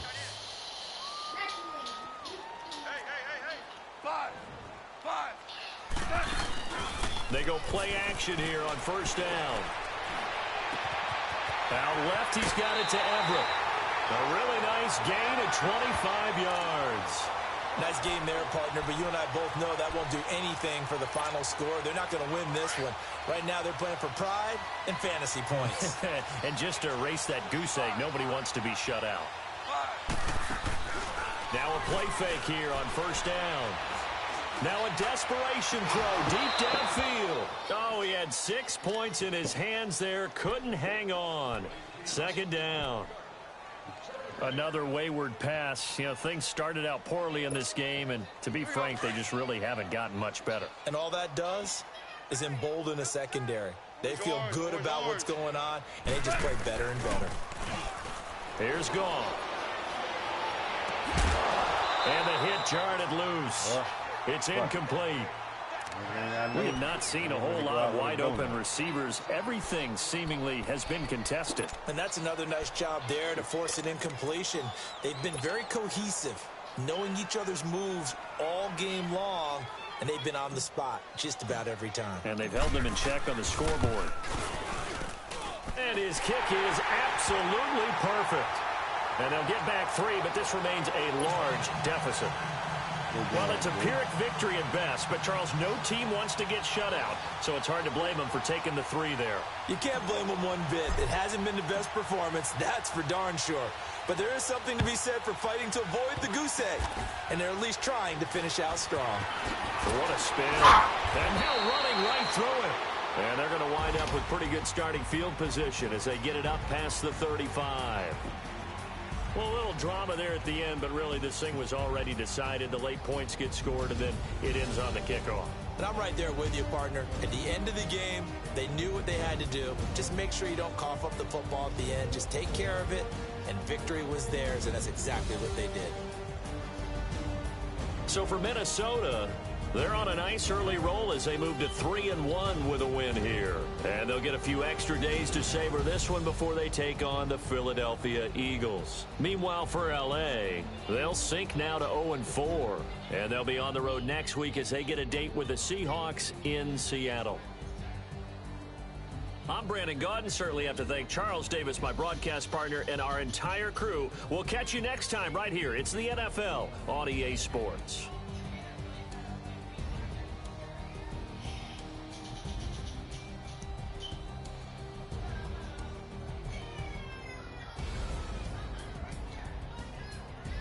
Bushwick done died, huh?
Old Bushwick done died, huh?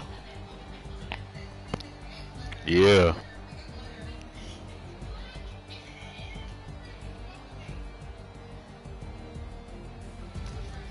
Tell her everybody talking.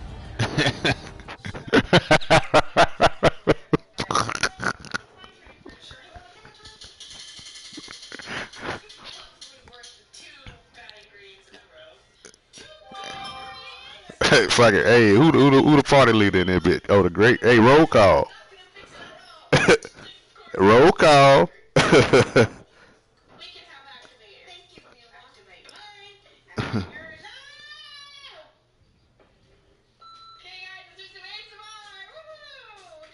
Cold.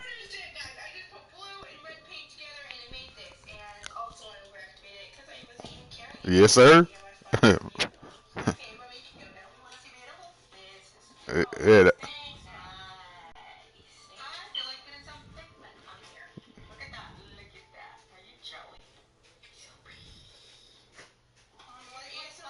Uh,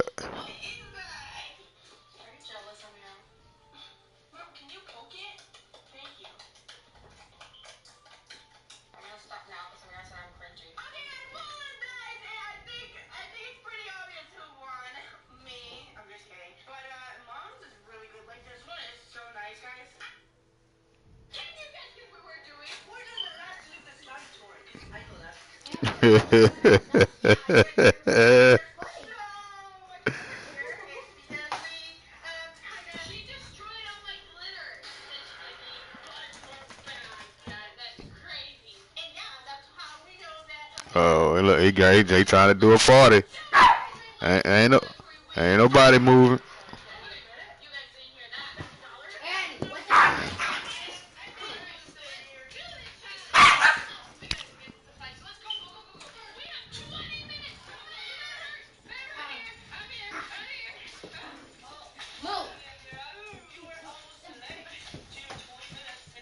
Hold on, man. Let me up to the call. See what he want to do. 'Cause I know I play that nigga.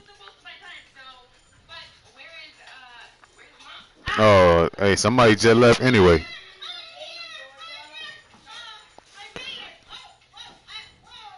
Somebody just left.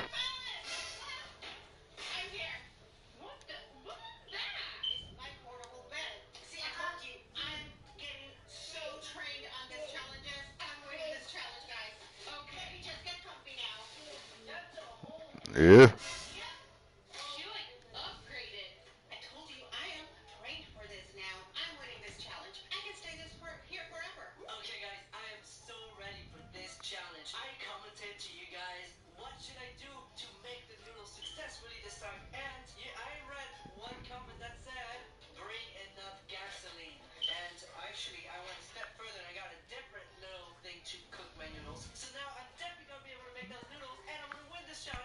Yeah, me too.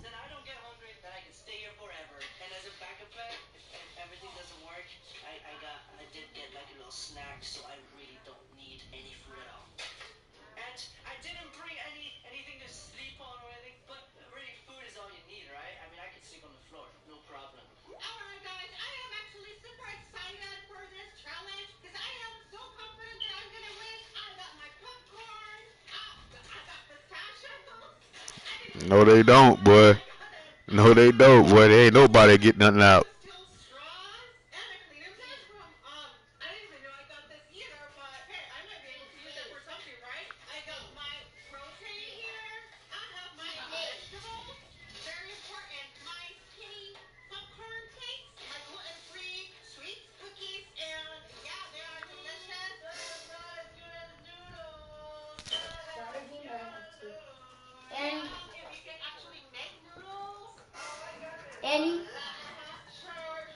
Man, that nigga ain't picking his phone up. So. I know. He's putting him back in the cage. Gene cage.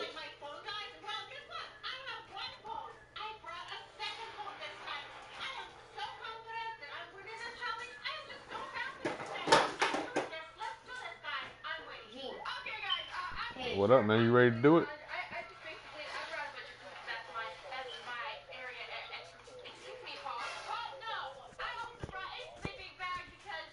Oh yeah. Cause shit, they were getting ready to watch. Everybody was getting ready to watch the great game.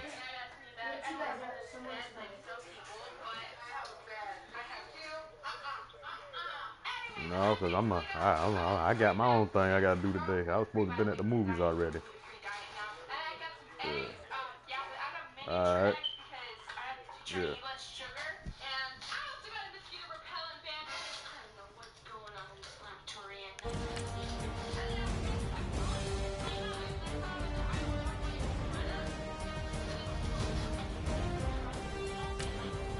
Yeah, Yankees done started his own party, man.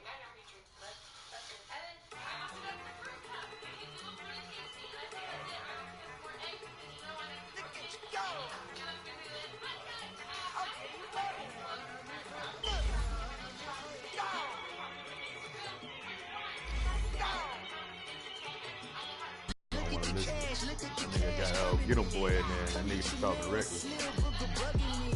Just need a bag, quit out a jaw jackery. Don't even be that. Oh, okay. I think they're supposed to stay here. There you go. Perfect. Okay, and then turn it around.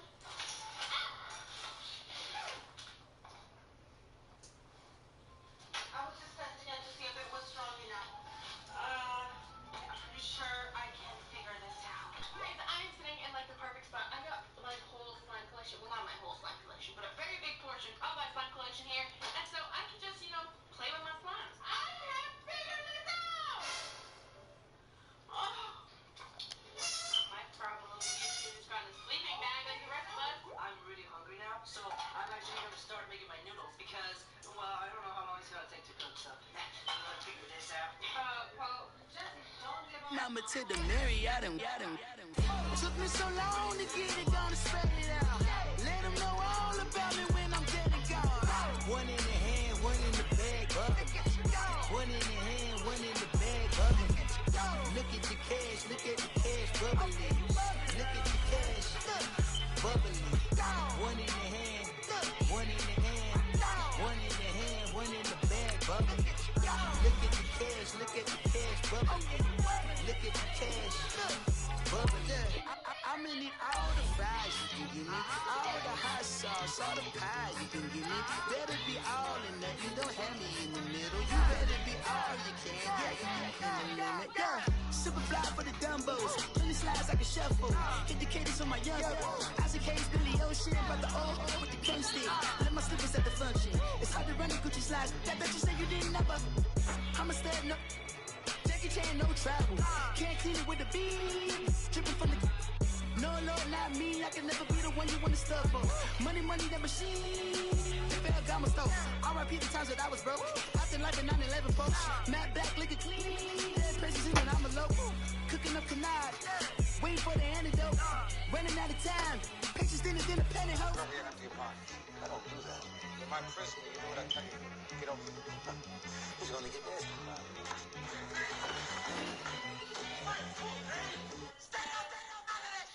One in the hand, one in the bag, bubbling. One in the hand, one in the bag, bubbling. Look at the cash, bubbling. Look at the cash, bubbling.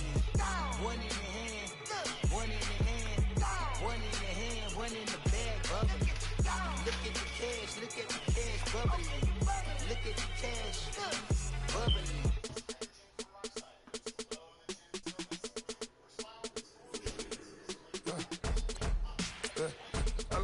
Come here, sounds like I see you in there. Hey, I'm on your turf again.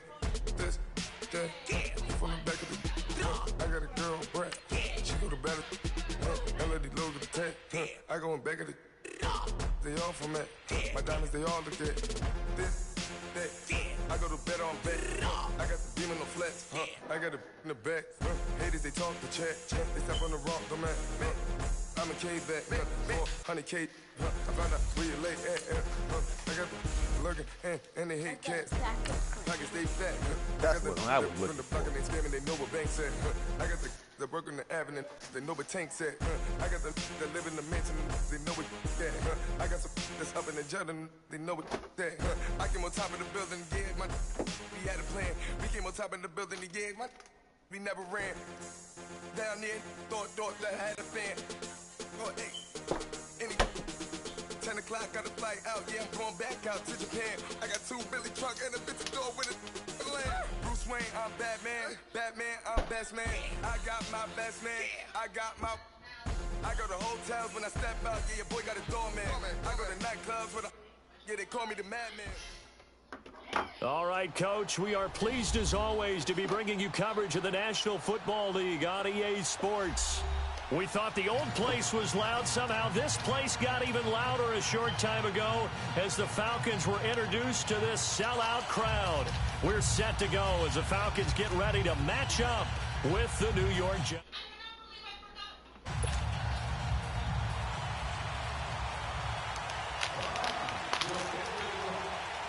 Getting toward the halfway point of the NFL season, Week 7 is underway on EA Sports. And this will not be returnable. It's out of the back of the end zone for a touchback.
They'll come out throwing here to start the drive.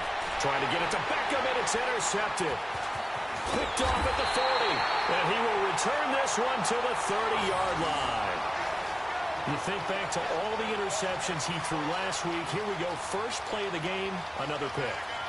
And you know that all week long, they spent time breaking down exactly why he threw the interceptions. Was it mechanics, bad reads, not enough study? Sometimes you just think about it way too much, and that leads you to the next one. Time to refocus. So 1st and 10 now from the 30.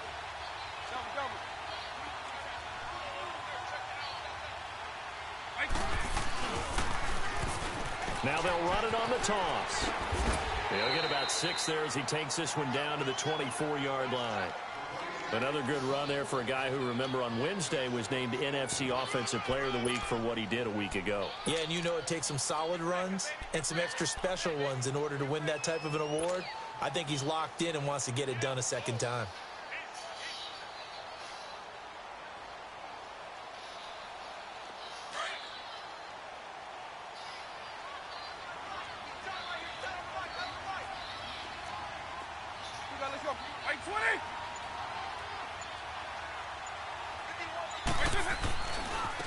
Now a handoff looking right. And they'll bring him down at the 18-yard line. 5 yards is the pickup there as that extends this drive. And after his performance last week, everybody saw it. Unbelievable. You can expect a heavy dose of him again, I think. Without a doubt. I mean, why wouldn't you? Because once you establish yourself that way, it's not just him, okay? It's his offensive line, it's the tight end, it's your wide receivers. Everyone now sharing in the load and sharing in the belief that they do their job, they'll see another performance just like they saw the week before. It's a good gain of 11, sets him up 1st and goal. They'll try and run for it on 1st and goal. And this is going to result in losing yardage. They're driven back to the 8-yard line. That's going to go as a loss of a yard, and it'll be 2nd down. So the myth has been shattered. Every cornerback in the league is not just a cover corner. Some of them will stick their nose in there and make plays exactly as we just saw there. A big loss suffered by the offense after that nice tackle. They get it to him running left. It'll go as a loss of a yard, and it'll set up 3rd down. Partner, I know we're in a goal-to-go situation, but my goodness. Think about running the ball here. Not even a thought, is it? Defensively, they're in a prime spot. And I think the defensive guys are probably expressing themselves to them as well. I wouldn't run it here, guys. You might want to try throwing it. It'll be a loss of 1, and it'll be 4th down.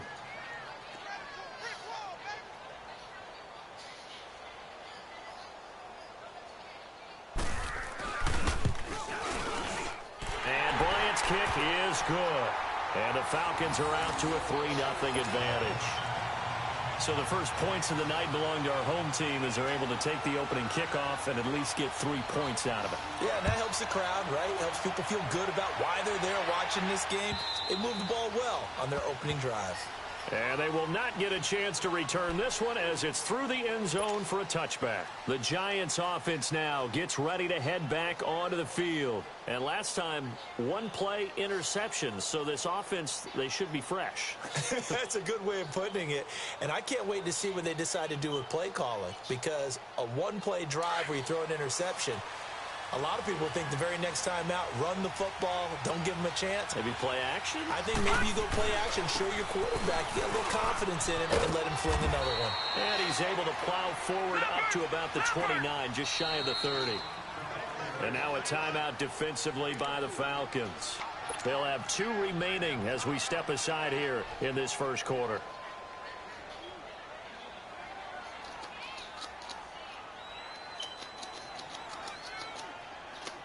Second and 6, just inside the 30.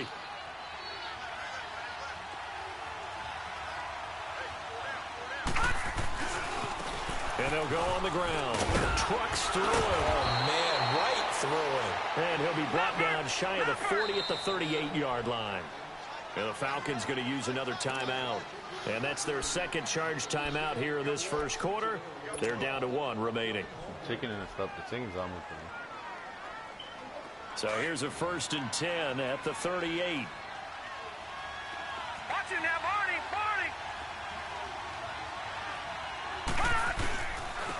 Now they try the right side here. Finding some room at midfield. Yeah, he'll be out just a yard or 2 shy of the 30. A big run there, 29 yards and a first. Boy, he does it at a high level, doesn't he? Because when I watch him, I think of his vision. Straight ahead, peripheral, also has that sense of where holes are going to be before they actually open. I think that helps set him apart from many of the other backs in the league. From Falcon territory now, here's 1st and 10 at the 32-yard line. Now let's go! He'll look to throw. And it pops free. The collision there jarred the ball loose and brings up 2nd down. It is tough to complete passes against zone defenses. The windows that you see open, they shrink pretty rapidly. How about being able to hit a moving target against a zone before the next guy can get there and make a play on the ball? Not easy for any quarterback, no matter the situation, and there the defense won the battle. Here's 2nd and 10 now from about the 32.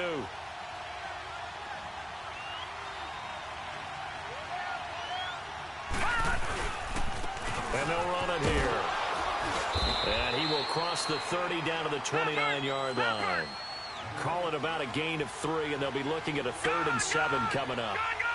Well, so many times we look at a short run and we praise the offense for trying to set the tempo and establish things, but the defensive guys, hey, they just won the battle there. It wasn't a big run given up. They don't always have to absorb the body blows. Sometimes they dish them out themselves. No gain on the play there, and it'll bring up 4th down.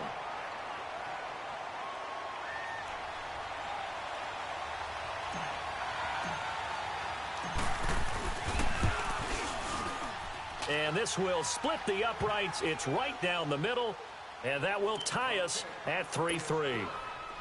So that's a 7-play drive that ultimately stalls out there at the end. And things were a little leaky in the beginning on that drive, weren't they? But how about the front 7? As they got closer to their goal line, things stiffened a little bit, forced the field goal. This fielded at the 2.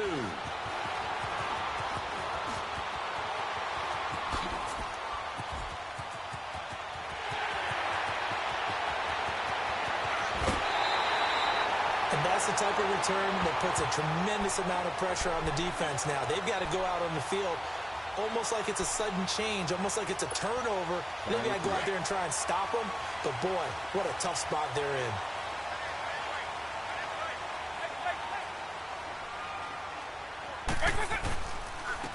And on the ground they go with a running back. And he'll take this one down near the 15. Give him 3 on 1st down. It'll set up a 2nd and 7.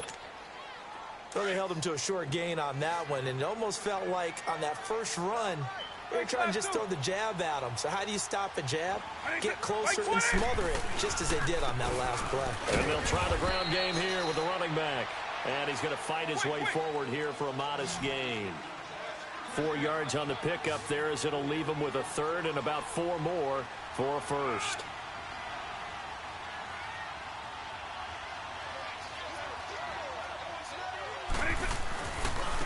And they'll go with the ground attack here.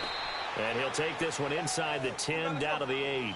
The ball's still a few inches shy of the marker after the 3-yard run, so now a little soul-searching on 4th down. And they'll go ground game here with the tailback. And he gets the first down yardage he needs before he's brought down at the 6. So the decision to go for it turns out to be a good one. They get a couple of yards, and as a result, the drive keeps moving. It's now 1st and goal. He's going to get it running right. No gain on the play that time, and it sets up 2nd and goal.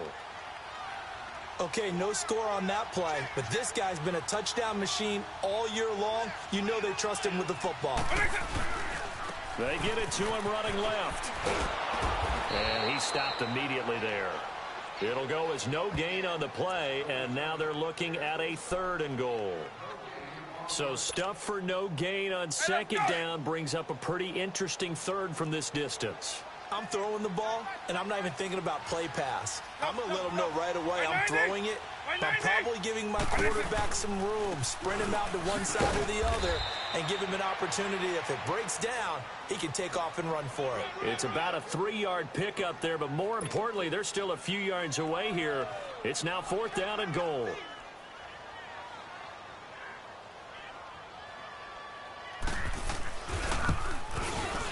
And Bryant's kick is good. And they will take the lead here in this battle of field goals. It's 6-3.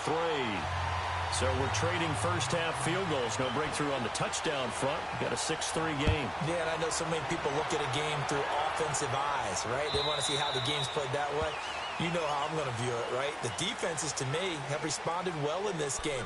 Like what I'm seeing from them, both of them hoping to keep it to field goals and not give up big touchdowns.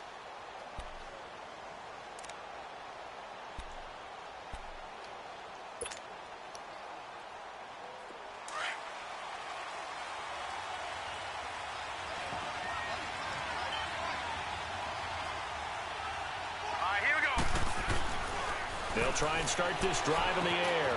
Oh, he's got a man wide open, complete. And they work this well upfield across the 45. And a nice gain of 21 yards.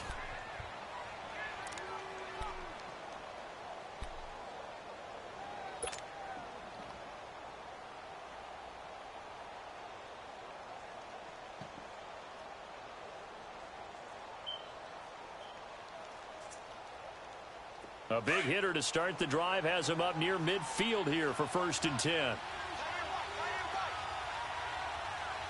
Here we go now. And they'll go on the ground. And he's over midfield and into Falcon territory. He'll get a nice chunk there on the 1st down run, and it's 2nd and 4. Frustrating for a defense, energizing for an offense. Finding a way to create that type of yardage in your running game, that'll make the guys carrying the ball very, very happy. 23 yards on the pickup there and a 1st. Would you say this offense is locked in right now? They're having no trouble on this drive. What is it, 3 plays, 3 first downs? Yeah, you talk about on the march. They keep this up, they'll get to that end zone real fast. This offense finding its legs now. Here's another 1st and 10. Set, 3-19. Now on 1st down, he'll drop to throw it. Wide open receiver complete. And they work this near the 5. He'll be stopped at the 6. Another big gainer that time. This one goes for 19 yards. They'll try and run for it on 1st and goal. And he will take it on in for a giant touchdown. A great play there. His 5th touchdown now on the year. And the Giants are in for 6. Keep it up. You won't be in there working. Get work. Point after try forthcoming.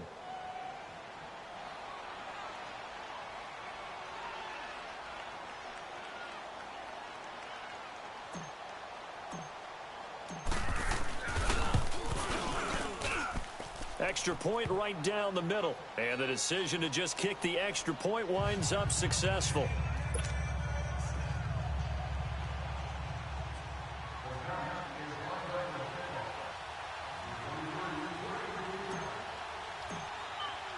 The kickoff team on the field now as they will send this one away.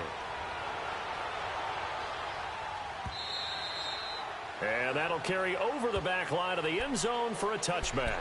So out come the Falcons now. And last time they got 3 points, but it was a chip shot field goal. And when you go to the sideline after a chip shot field goal, maybe the offense not too happy. It's a balancing act, isn't it? Because you're exactly right. They're none too pleased that they didn't punch it in for 6 points. But they also have to remember they did put points on the board. 3 points is 3 points. And in this league, you take points when you can get them. Not easily done. And he'll go down right at the 30-yard line. 5 yards is the tally on first down. That brings up 2nd and 5. Ball on the 30. They'll come up with a 2nd and 5. Base 24. Now a 2nd down throw for Vic. Looking left side, and he's got a man. It's Gonzalez. It's a 9-yard gain, and it keeps the drive moving. When an offense reads blitz, doesn't matter where it's coming from, tight ends know that they become a big part of the passing game because they should be an easy outlet when all those extra bodies are trying to get to the quarterback. A hot route, so to speak. So he got free of 1 tackle but couldn't do a whole lot else. And give him 4 yards there. It'll be 2nd and 6. Tough running there. That's a hard-earned 4 yards. Yeah, those are the unsung kind of runs. They don't fill out the stat sheet, but they do set you up in good position on 2nd down. Oh, nearly picked. And maybe lucky there. This guy doesn't drop many defensively. 3rd down.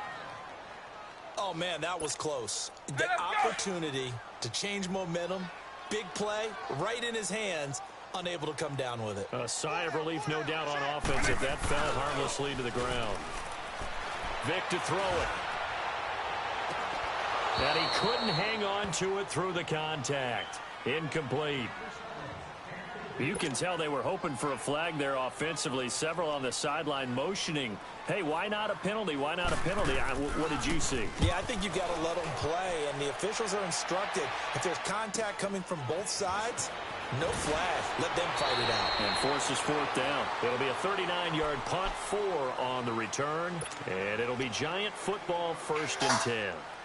Here's the Giant offense now making their way back out onto the field. And they're hoping to redo their efforts in the last drive when they got into the end zone. And just think of what it's like now on the sideline, because when you score a touchdown, you have to go over and look at the tablet and see what you did on the last drive. When you scored points, it's a whole lot better view than when you're trying to figure out how to fix things there. He'll come out throwing here on 1st down. He's got the hook up to Odell Beckham. And they'll bring him down at the 27-yard line. A gain of 6 there on 1st.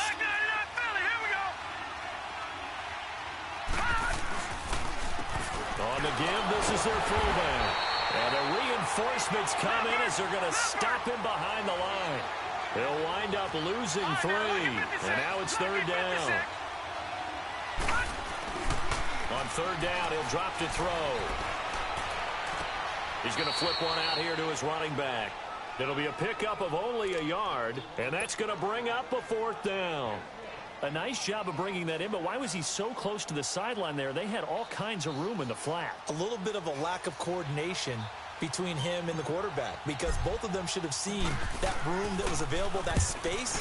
Stop your route a little bit shorter, put it on him, and let him turn and get upfield. Yeah, Sanders now to return.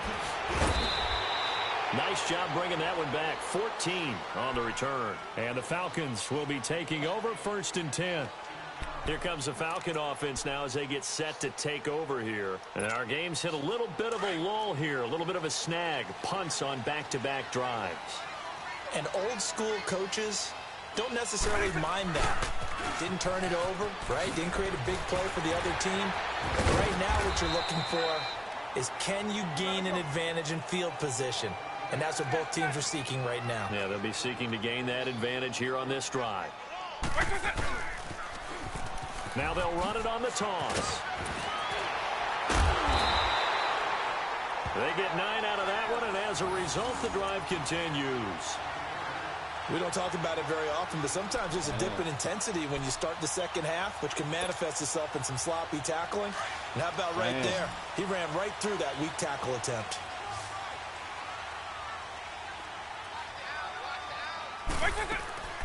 They'll run it now out of the gun. Dodges him at the 50. And able to break one tackle, but then quickly brought down. But a nice little gain. It'll be a pickup of 10 yards. And that'll make it second and a foot or so. Vic readies to throw. Throw left side complete. It's done. And he'll get it down to the 47 here. 2 yards on the pickup there, but it's enough to give him a new set of downs. 2 minutes to play here in the first half. We're back to Atlanta right after this timeout. They'll run it now out of the gun. And he'll get this down only to about the 46. Credit him with a 1-yard gain there to make it 2nd and 9. Clock running, and the Falcons moving with a sense of urgency. Vic now. He rifles one that's intercepted. Picked off at the 38, and they take possession of the football and have it at the 36-yard line.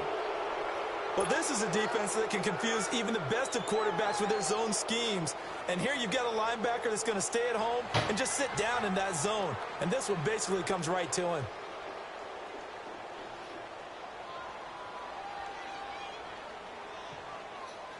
So from the 36 now, 1st and 10.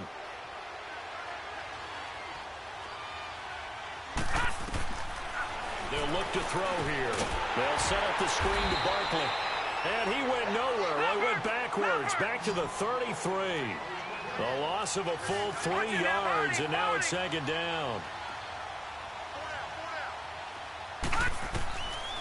Now they'll throw here out of the gun. And they'll let it go deep for Cook. And this will be caught at the 30.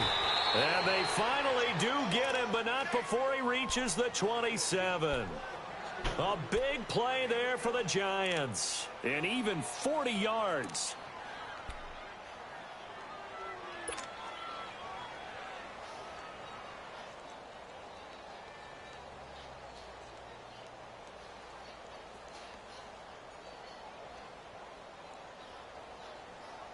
So now then, the big play has him all the way inside the 30 now, 1st and 10.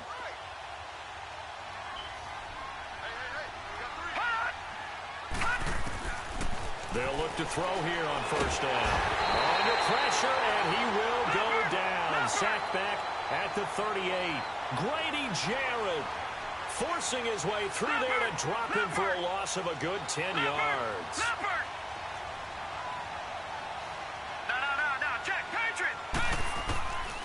Now a shotgun snap as they'll look to throw. Firing quickly here, and that's complete. And he'll be a little shy of the 25 here at the 26-yard line. And a stoppage here, a timeout before this 3rd down play takes place. As they stop it with 28 seconds to go in the first half of play.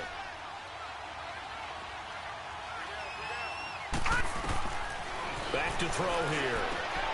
Now they set up the screen. That's complete. And he'll lose yardage here, going down back at the 28.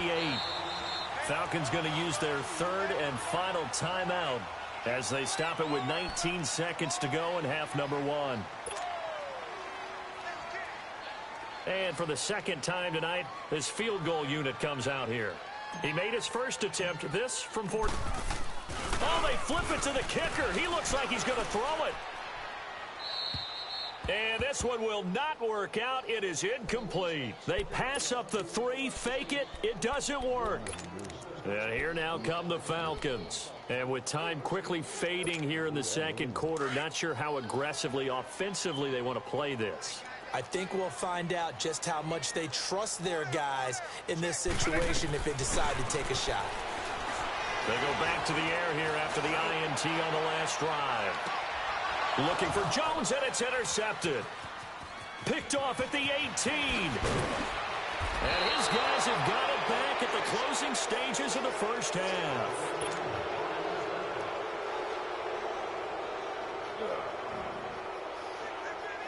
So from the 36 now, 1st and 10.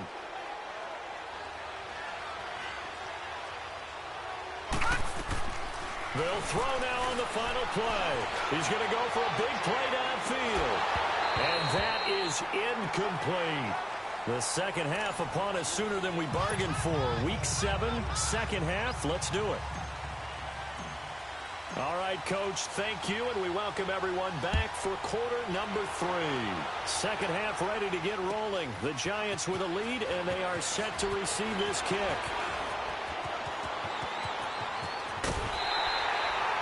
That strong return has set them up nicely for this drive, and we all know the next score is going to have a major impact on this game. Here are the Falcons as their offense heads back onto the field. They're close game, but they're going to need to do a little bit better probably here in half 2, no?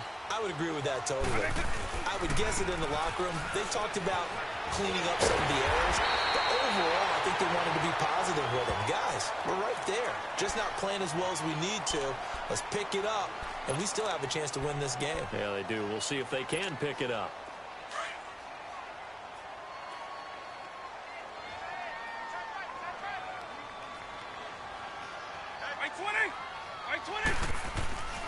Running game working. They'll stick with it on first down. And he gets this inside the 35-yard line. They pick up 12 on the play there, and they move the chains.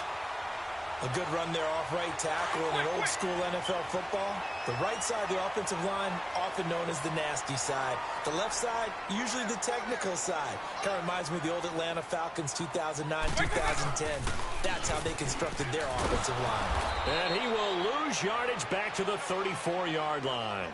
It's a loss of 2 there, bringing up second down.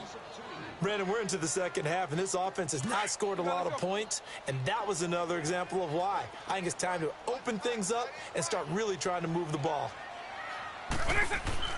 They'll try to throw it here. Vick. Throwing for his running back, and he's got him complete. And he's able to get it down to the 25-yard line. It'll be a gain of 8 yards, and that'll make it third down. Cool under pressure right there, escaping the pocket and finding what I think was not his primary target. And some of these guys are just so comfortable getting outside of the pocket that they'll do it on purpose. It doesn't even need to be a breakdown. Just they move, and they know it affects the defense, because a lot of times you get lost in coverage in the secondary. And I think you're exactly right. Wasn't his primary target. Found a secondary guy who sprang open, probably because of his movement out of the pocket.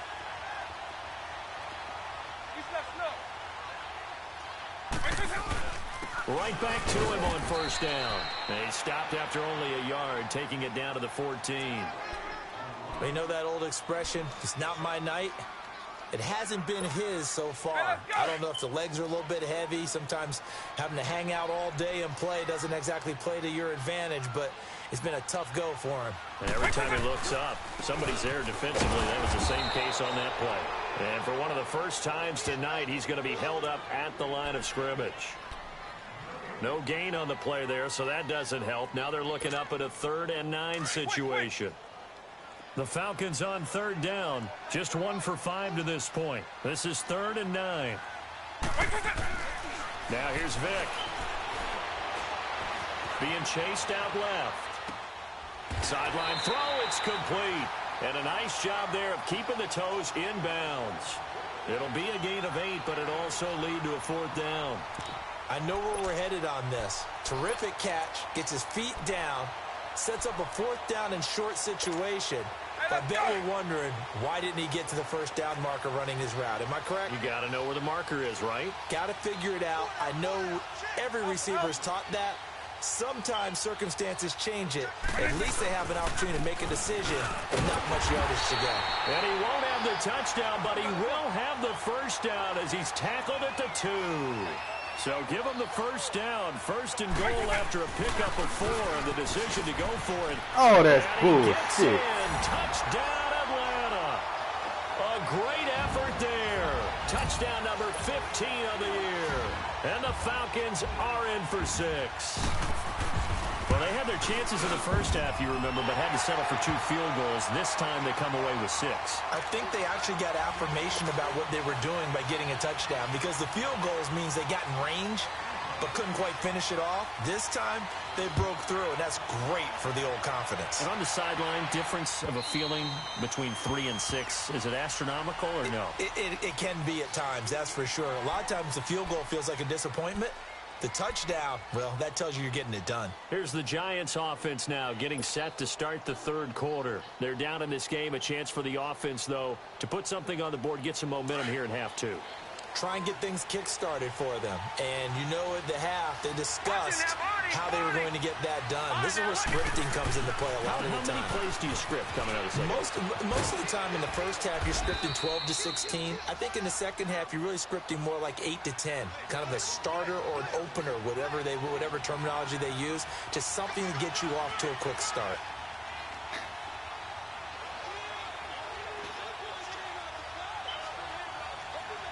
And before this second down play, we'll get a whistle, a signal, and a timeout. And that's going to leave them with just one timeout remaining still in the third quarter. We'll see if that comes back to haunt them. We'll be back. You want pasta? Pasta. And what? There's pasta at home. Ball on the 30. They'll come up with a 2nd and 5. Well, Here we go. The play-action fake. They'll look to throw. He'll rifle this one deep right side. And he bats it away, and it falls down incomplete. He was looking for Odell Beckham that time. And it's 3rd down. They have not gotten him going at all. Tried to spark something there with a longer throw. Unable to complete it. But you have to keep trying. He's one of their best playmakers. No matter what it says on the scoreboard, you're always trying to get him the football. They come up now 3rd and 5 following the incomplete pass. On play action, they'll throw. He'll let it go deep for Beckham. Into a double team, and it's intercepted. Picked off at the 19. Whoosh. Nifty footwork at the 45. And they will finally get him as he's all the way down near the 40-yard line. Well, NFL quarterbacks have learned the hard way. You're not going to get rich throwing against this guy. He's definitely too good. And this is now his 2nd interception of the ball game. And if I'm running the offense, I've got to tell my guys, you've got to go work on the other corner.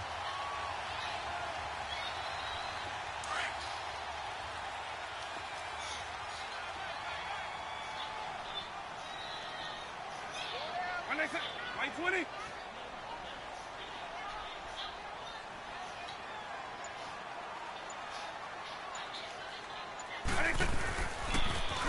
Now 40. Well, we saw him there trying to get it to the outside, trying to get to the perimeter, but not a whole lot of room there. But there's got to be one positive to that.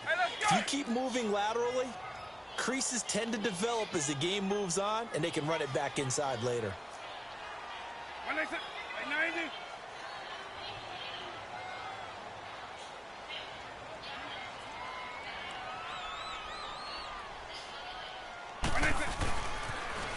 Now they'll run it on the toss. And maybe a measure of revenge there. He's had his way in this one, but this time they get him behind the line. Call it a loss of 2 on the play. And that's going to make it 3rd down and 10. Big play coming up. Here's 3rd and 10. I would expect to see some pressure here.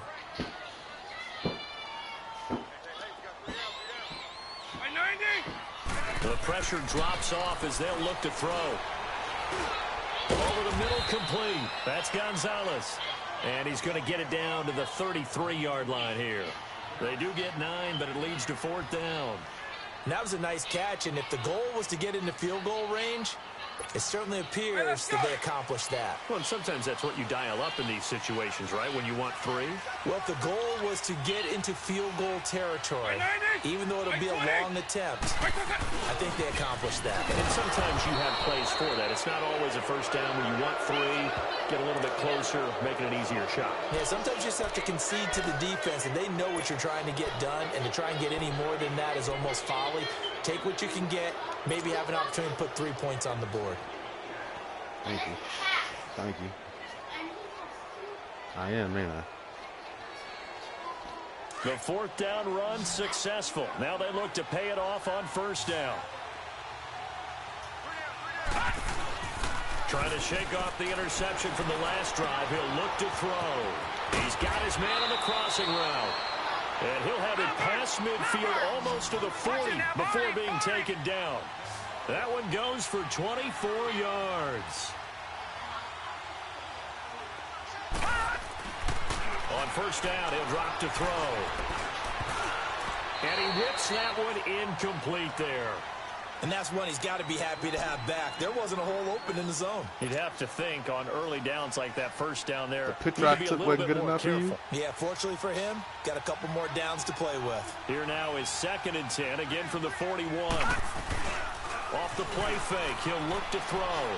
He's going to fire one deep, middle of the field. And for a third time tonight, he's intercepted. Picked off inside the 5.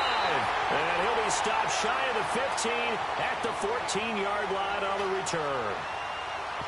Well, look at that, Chuck. A rookie picked the rookie on that play. How about that? Is that rookie-on-rookie crime?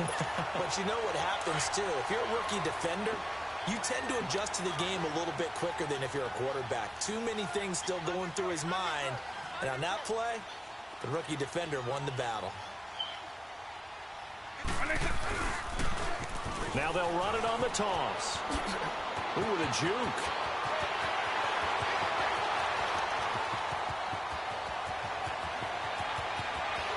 Touchdown, Falcons. A big play there. His 2nd TD of the game and 16th on the season. And the Falcons will add on to their lead. And those are the highlight reel runs you dream of right there. When he gets a seam and just gets through it, how about the explosiveness, the burst to get there to begin with, and then once he's in full gallop, good luck trying to track him down. And those plays so demoralizing for the defense. Absolutely, because you've done so much work trying to keep people in front of you. When they're past you and behind you, that's a tough one to swallow. And the Giants ready to come out now. And 3 interceptions in this game. And I would have to think, I wasn't a quarterback, but number 4 is kind of, oh, you're like, oh, man, I can't throw 4. No, what's interesting is, what do the coaches decide to do now? Having thrown 3, pull it out, baby. Do you alter your offensive strategy? Do you take the ball out of his hands and maybe turn to the running game? Or do you have that supreme confidence that he's going to turn things around? We'll see what they do. And they'll run it here. And he's able to plow forward up to about the 29, just shy of the 30. You know, despite the scoreline, I think they've got to like where they are here. They're on the road and just one big play away from getting right back in this game. I'm going to follow right along with you because the spot they're in now is a credit to their defense. They've kept them in it by making the plays that they've made, and that just means you're one big score away from being right back there. Now the question is, can this offense step up and make that play? Because that's been an issue for them in this game. And on the ground they go with a running back. And tough going there as he'll only get it up to about the 31. It'll only be a gain of a yard, and it sets up a 3rd down and 4 now. They'll drop to throw. And he finds a man on the crossing route. And he's taken down right at the 45-yard line. A pickup of 24 on the 3rd down conversion. All right, this is the time of the game where they're down a couple scores, and they've really got to get some yards in chunks. Pressure brought in, and the Falcons get there for the sack. And you hate to say it with a rookie quarterback. He's done some good things, but overall, looked a little bit overwhelmed back there, hasn't he? He certainly has. But in his defense, he hasn't had a lot of time to throw the football. You like the way I said that? In his defense. In his defense. I got it. You see what I did there? Yeah. He needs better protection, that's for sure. Now they'll run it on the toss. Fights loose. And he'll get it down on the play to the 37. 13 yards on the pickup, and that'll lead here to a 3rd down. Well, that last run makes this a 100-yard night. I've loved the way he's hit the holes. He's been quick, he's been decisive, and he's been a whole lot of fun to watch. Oh, now he bowls him over. And he works it past the 30, almost to the 25. Call it a gain of 10, and they pick up the 1st. Brandon, this can be so demoralizing for a defense. They've had 2 opportunities to get off the field. They haven't gotten it done. So now your coordinator is going to call every blitz that he has, any type of exotic, something that they haven't seen before. And he's also telling the defensive lineman, don't worry about holding people up. Just get in gaps and try and make a big play. And not only not getting off the field on 2 opportunities, clock continuing to run. 2nd and 10 now from the 27. Now a handoff looking right. And inside the 20 before he's brought down. 12 yards there as they move the chains. I hope we give enough respect to the big guys up front because they have been getting it done on this drive. The holes have been large, and they've been barreling through them, picking up first downs. From the red zone now, they'll look to throw. That is caught at the 7-yard line. And all the way down inside the 5 to the 4. 12 yards on back-to-back plays there, and that's another first down. They'll try and run for it on 1st and goal. And he will push his way forward down to about the 3-yard line. Only a yard on the pickup there. 2nd and goal. But a spotlight hit him once already tonight as he got into the end zone. He was trying to make it a double spotlight, wasn't he? Well, credit the defense, bottling him up, not letting him get in for the 2nd score there. This will be a 2-yard loss on the play. They'll set up to throw. And for the 4th time tonight, it's an interception.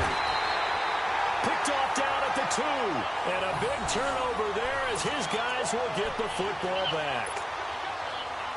Partner, we always talk about possessions being at a premium in these games. And now in this situation, throwing an interception here when you have to claw your way back in, that one's going to hurt, and in a big way. Now they'll run it on the toss. And he's got some space here.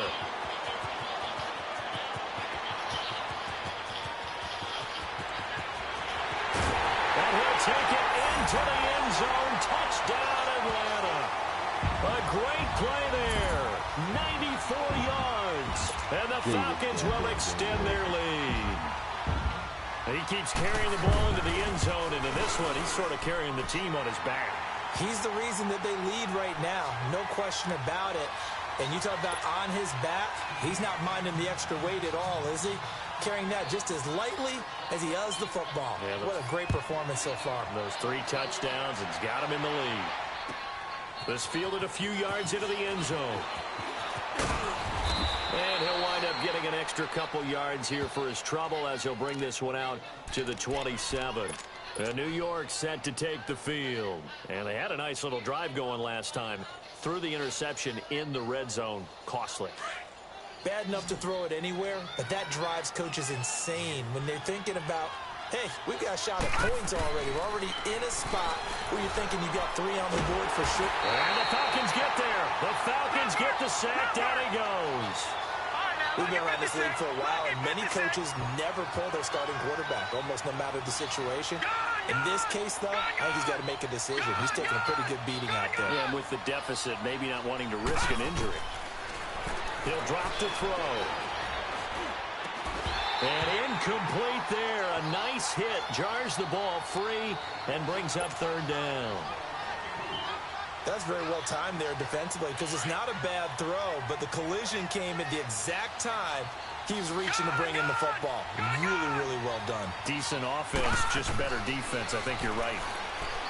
Now on 3rd and long, they'll look to throw. And incomplete. The contact made the ball roam free and brings up 4th down. You hear the calls for a penalty, but I just don't think so. I think in this situation, the defender was making sure his guy couldn't hold on to the football. So I don't see anything that warranted a flag. No, I'm with you. There was contact, but I'm happy they kept that flag in the back pocket. As expected, they're going for it to keep the drive alive. And it is incomplete. The Giants go on 4th, but come up empty. And the Falcons will take control of the football in great field position.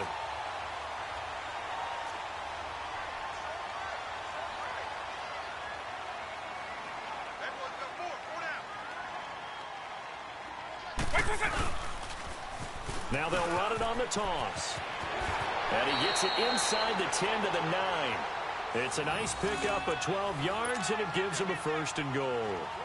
He's still rumbling, isn't he? Still looking fresh in this one despite the heavy workload. But you and I both know, well-conditioned, and he did tell us that he thrives on being at his peak late in ball games. They'll try and run for it on 1st and goal. And he is into the end zone for a Falcon touchdown. A great effort there. A 9-yard touchdown run. And the Falcons will add on to their lead. Bryant tacks on the extra point, and the lead is now 24.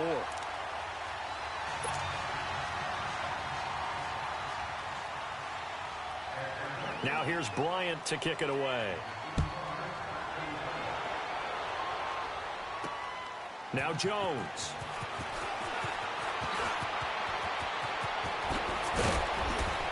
And a good return. He's across the 35-yard line, right around the 36. New York set to take the field. And last time out, went for it on 4th down, turned it over, gave him great field position, turned into 6 points, so they've got to recover here, Charles. It's amazing what one decision can do in the chain of events, right? The decision to go for it on 4th down. Caused all of that. It caused every bit of it, but it showed confidence. Hey, I've got confidence in you guys. Go pick it up for them. Didn't happen. Also showed confidence in the defense. They didn't pick up their end of the bargain, so now they've got to come back out and start over and rebuild that confidence. Now a nice play defensively on 1st down as this is knocked away and incomplete. They'll try again from the 36 on 2nd and 10.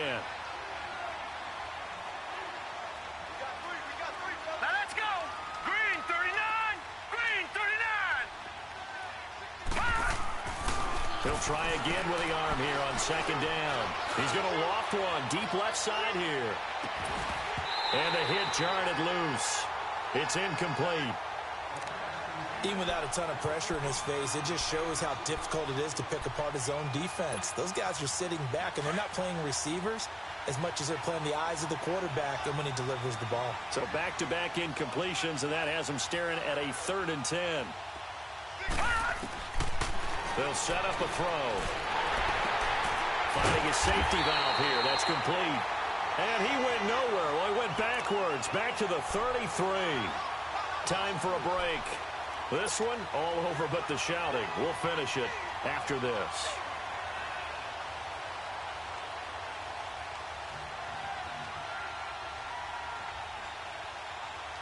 And the Giants send out their punter now, as he'll punt it away for the 2nd time. And he gets this away, and look at this. This is a back out here. They have the big lead here late. They protected their home turf well, didn't they? They certainly did, partner, and just think about it. All right, and sometimes you don't win all of them, but they managed to get that done today. Just think about your routine stays the same. Everything's familiar. You feel right going into the game, and they translated that into a win. They did indeed. They protected the home field, and now the final stages.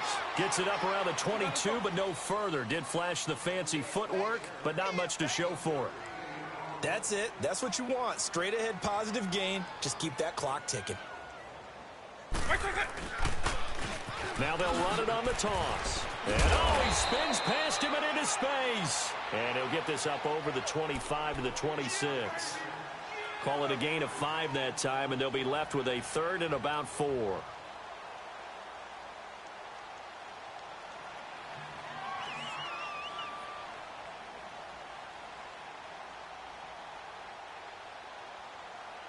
The Falcons on 3rd down. It's been a problem. Just 1 for 7 thus far. This is 3rd and 4. Now they'll run it on the toss.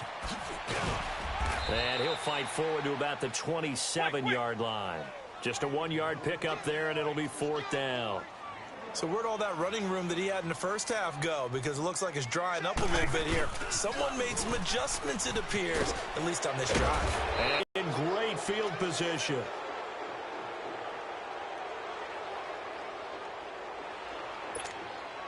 The 4th down run successful. Now they look to pay it off on 1st down. They'll try and start this drive in the air. Under pressure, and down he goes. They sack him back at the 36. Now they got to get to the line quickly. The amount of sacks that they've absorbed in this game is absolutely extraordinary. Let's just face it. This offensive line, flat out, cannot handle this pass rush. It's been demonstrated time and time again. He'll look to throw. And incomplete there. A nice hit. Jars the ball free and brings up third down. All right, that one fell incomplete there, but the best quarterbacks, they'll miss on 40% of their throws, somewhere in that neighborhood, similar to a great hitter in baseball who's going to fail 7 out of 10 times and still have a great year. In this case, you want perfection, but way better that it hits the ground instead of going to an opposite color jersey. And this one is incomplete. Well, this secondary has done such a good job of frustrating these receivers tonight. Another example right there on the deep ball. Sometimes when the sun goes down and it's just the bright lights in the stadium, there's a little extra spring in their step, doesn't it? And that's what we're seeing from the defenders. Doesn't matter whether it's man or zone, deep ball, short ball, and that was a deep one there. They're making plays on the football, contesting everything. And they're indeed going to go for it here on fourth down. So trailing here in the last quarter. Let's see how this plays out. Detroit! Detroit! Got to try it here. He's back to throw. Pressure brought in, and the Falcons get there for the sack. They had to go for it with such little time remaining, and the Falcons defense stands tall. They'll get the football back.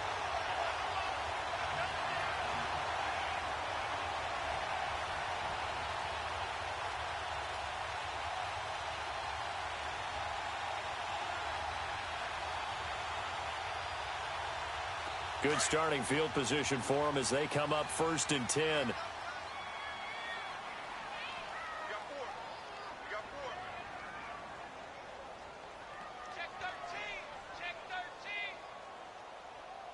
Let's go.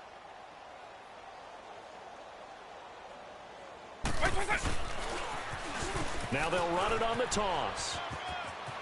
And some room to work.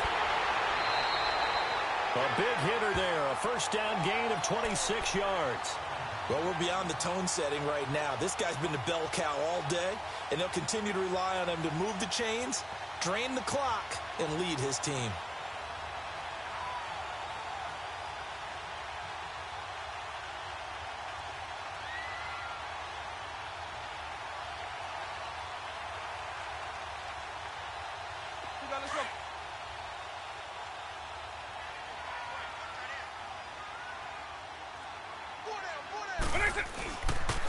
Running game working. They'll stick with it on first down. And he'll be out of bounds as he gets this down to about the 21 or 22. A solid run on first down. Gain of 7 leaves him with a 2nd and 3. Charles, why didn't they just take the knee there? You're asking the question that I'm asking as well, because we've seen a lot of football where coaches decide maybe they get a little greedy. I don't know if they're doing it for stats or for what reason. We've seen it happen in college. And how about in the NFL? The miracle of the Meadowlands. All they had to do was take a knee and the game was over. The Giants ran it one more time. Ball popped free. Philadelphia picks it up and wins the game. What year was that? 1978. I think it was in November. Right 20. Now they'll run it on the toss. He's to the 10. And he'll be out of bounds. That good for 22 and a first down. Brendan, every great running backs coach I've talked with has always talked about when you have great vision, you're not consciously thinking about your cuts and your moves.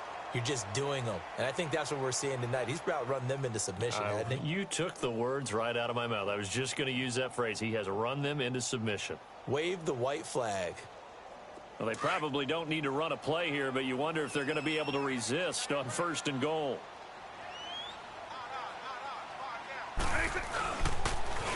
Now they'll run it on the toss. And he will get into the end zone. It's another touchdown. This thing is ugly. I tell you, Charles, you play to the final whistle, I get that, but there are a few folks that might not be too happy with that score late in the game with it already well in hand. You seem a little squeamish about that last score. I struggle with it. I struggle. But on the other, the argument, I get it, on the other side is, hey, do something about it. Stop them. Now, I guarantee you, I know who was really excited. Fantasy owners who had them. Hey, listen, get the points for me. They're not worried about hurt feelings or anything like that. That's just new age stuff. Bryant's extra point up and good. And the lead will swell by one more.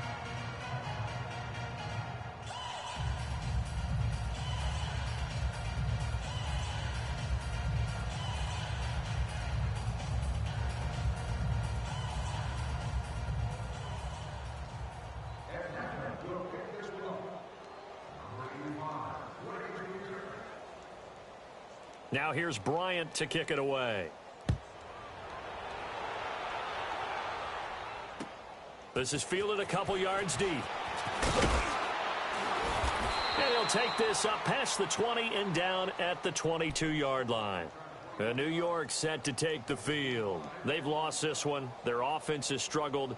Do they try to put together something here at the end just to take into next week? Yeah, sometimes teams want to do that and coaches want to. I remember one time I was on a team and we were losing late in the game like this, and you knew it was lost. It was over, right?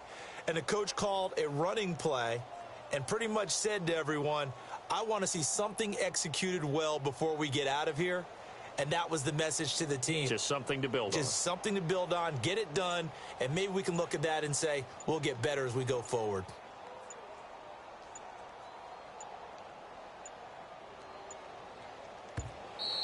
Play clock down to 0, and this is not the way to start a drive.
Now the offensive penalty has us back where we started as they come up on a 1st and 10. One final shot. They'll look to throw. He's going to let it fly. And now here is another interception. Picked off at the 23. And his guys are going to get the football at the 23-yard line. Well, Charles, it's one thing to win. It's another thing to win and put up the amount of points that they did. Boy, were they clicking on offense. They can't help but feel great about themselves, can they? I mean, what a game to put up that number of points, continually feeling like they're moving the ball and things are working and clicking. They think that they can bottle this and carry it with them. And as an offensive coordinator, you just don't think you can do anything wrong. Whatever you call, run, pass, it's all going to work. That's called being in the zone. So for Atlanta, they move back over 500 now at 4-3. And they'll be able to enjoy this one through the bye week before they get back at it again. Meanwhile, for the Giants, they dipped to 2-5 now with the loss. And they'll be back home next week for a date with the Washington Redskins. So for our entire crew, alongside Charles Davis, I'm Brandon Gaudin. Thanks for watching, everybody. We'll see you next time.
What's that on that beat? Addicted to balling, I have to get my cash. The money is calling. Got bands, got bands, got bands. I'm addicted to balling. I'm addicted to balling. I have to get my ends. I pull up in my bands, flexing, counting my bands. Started getting money. I see how it feels to be rich. I live by the beach now. That's how I should live. Since I was a toddler, I knew that I would become this. I cannot move slow. That's a big no. Gotta chase this money, bankroll after big bankroll. I must get this money. I must get this money. I must get this money, get this money, get this money. I'm addicted to balling. I have to get my cash. The money is calling. Got bands, got bands, got bands. I'm addicted to balling. I'm addicted to balling. I have to get my ends. Got 100, I need bands. Now look at my dance. What is my jam? Run and get you that bands. Turning that party up. Used to have a my Nautica. You know the money be calling up. Friend, I'm tryna all of ya. Talking about he ballin', watch this.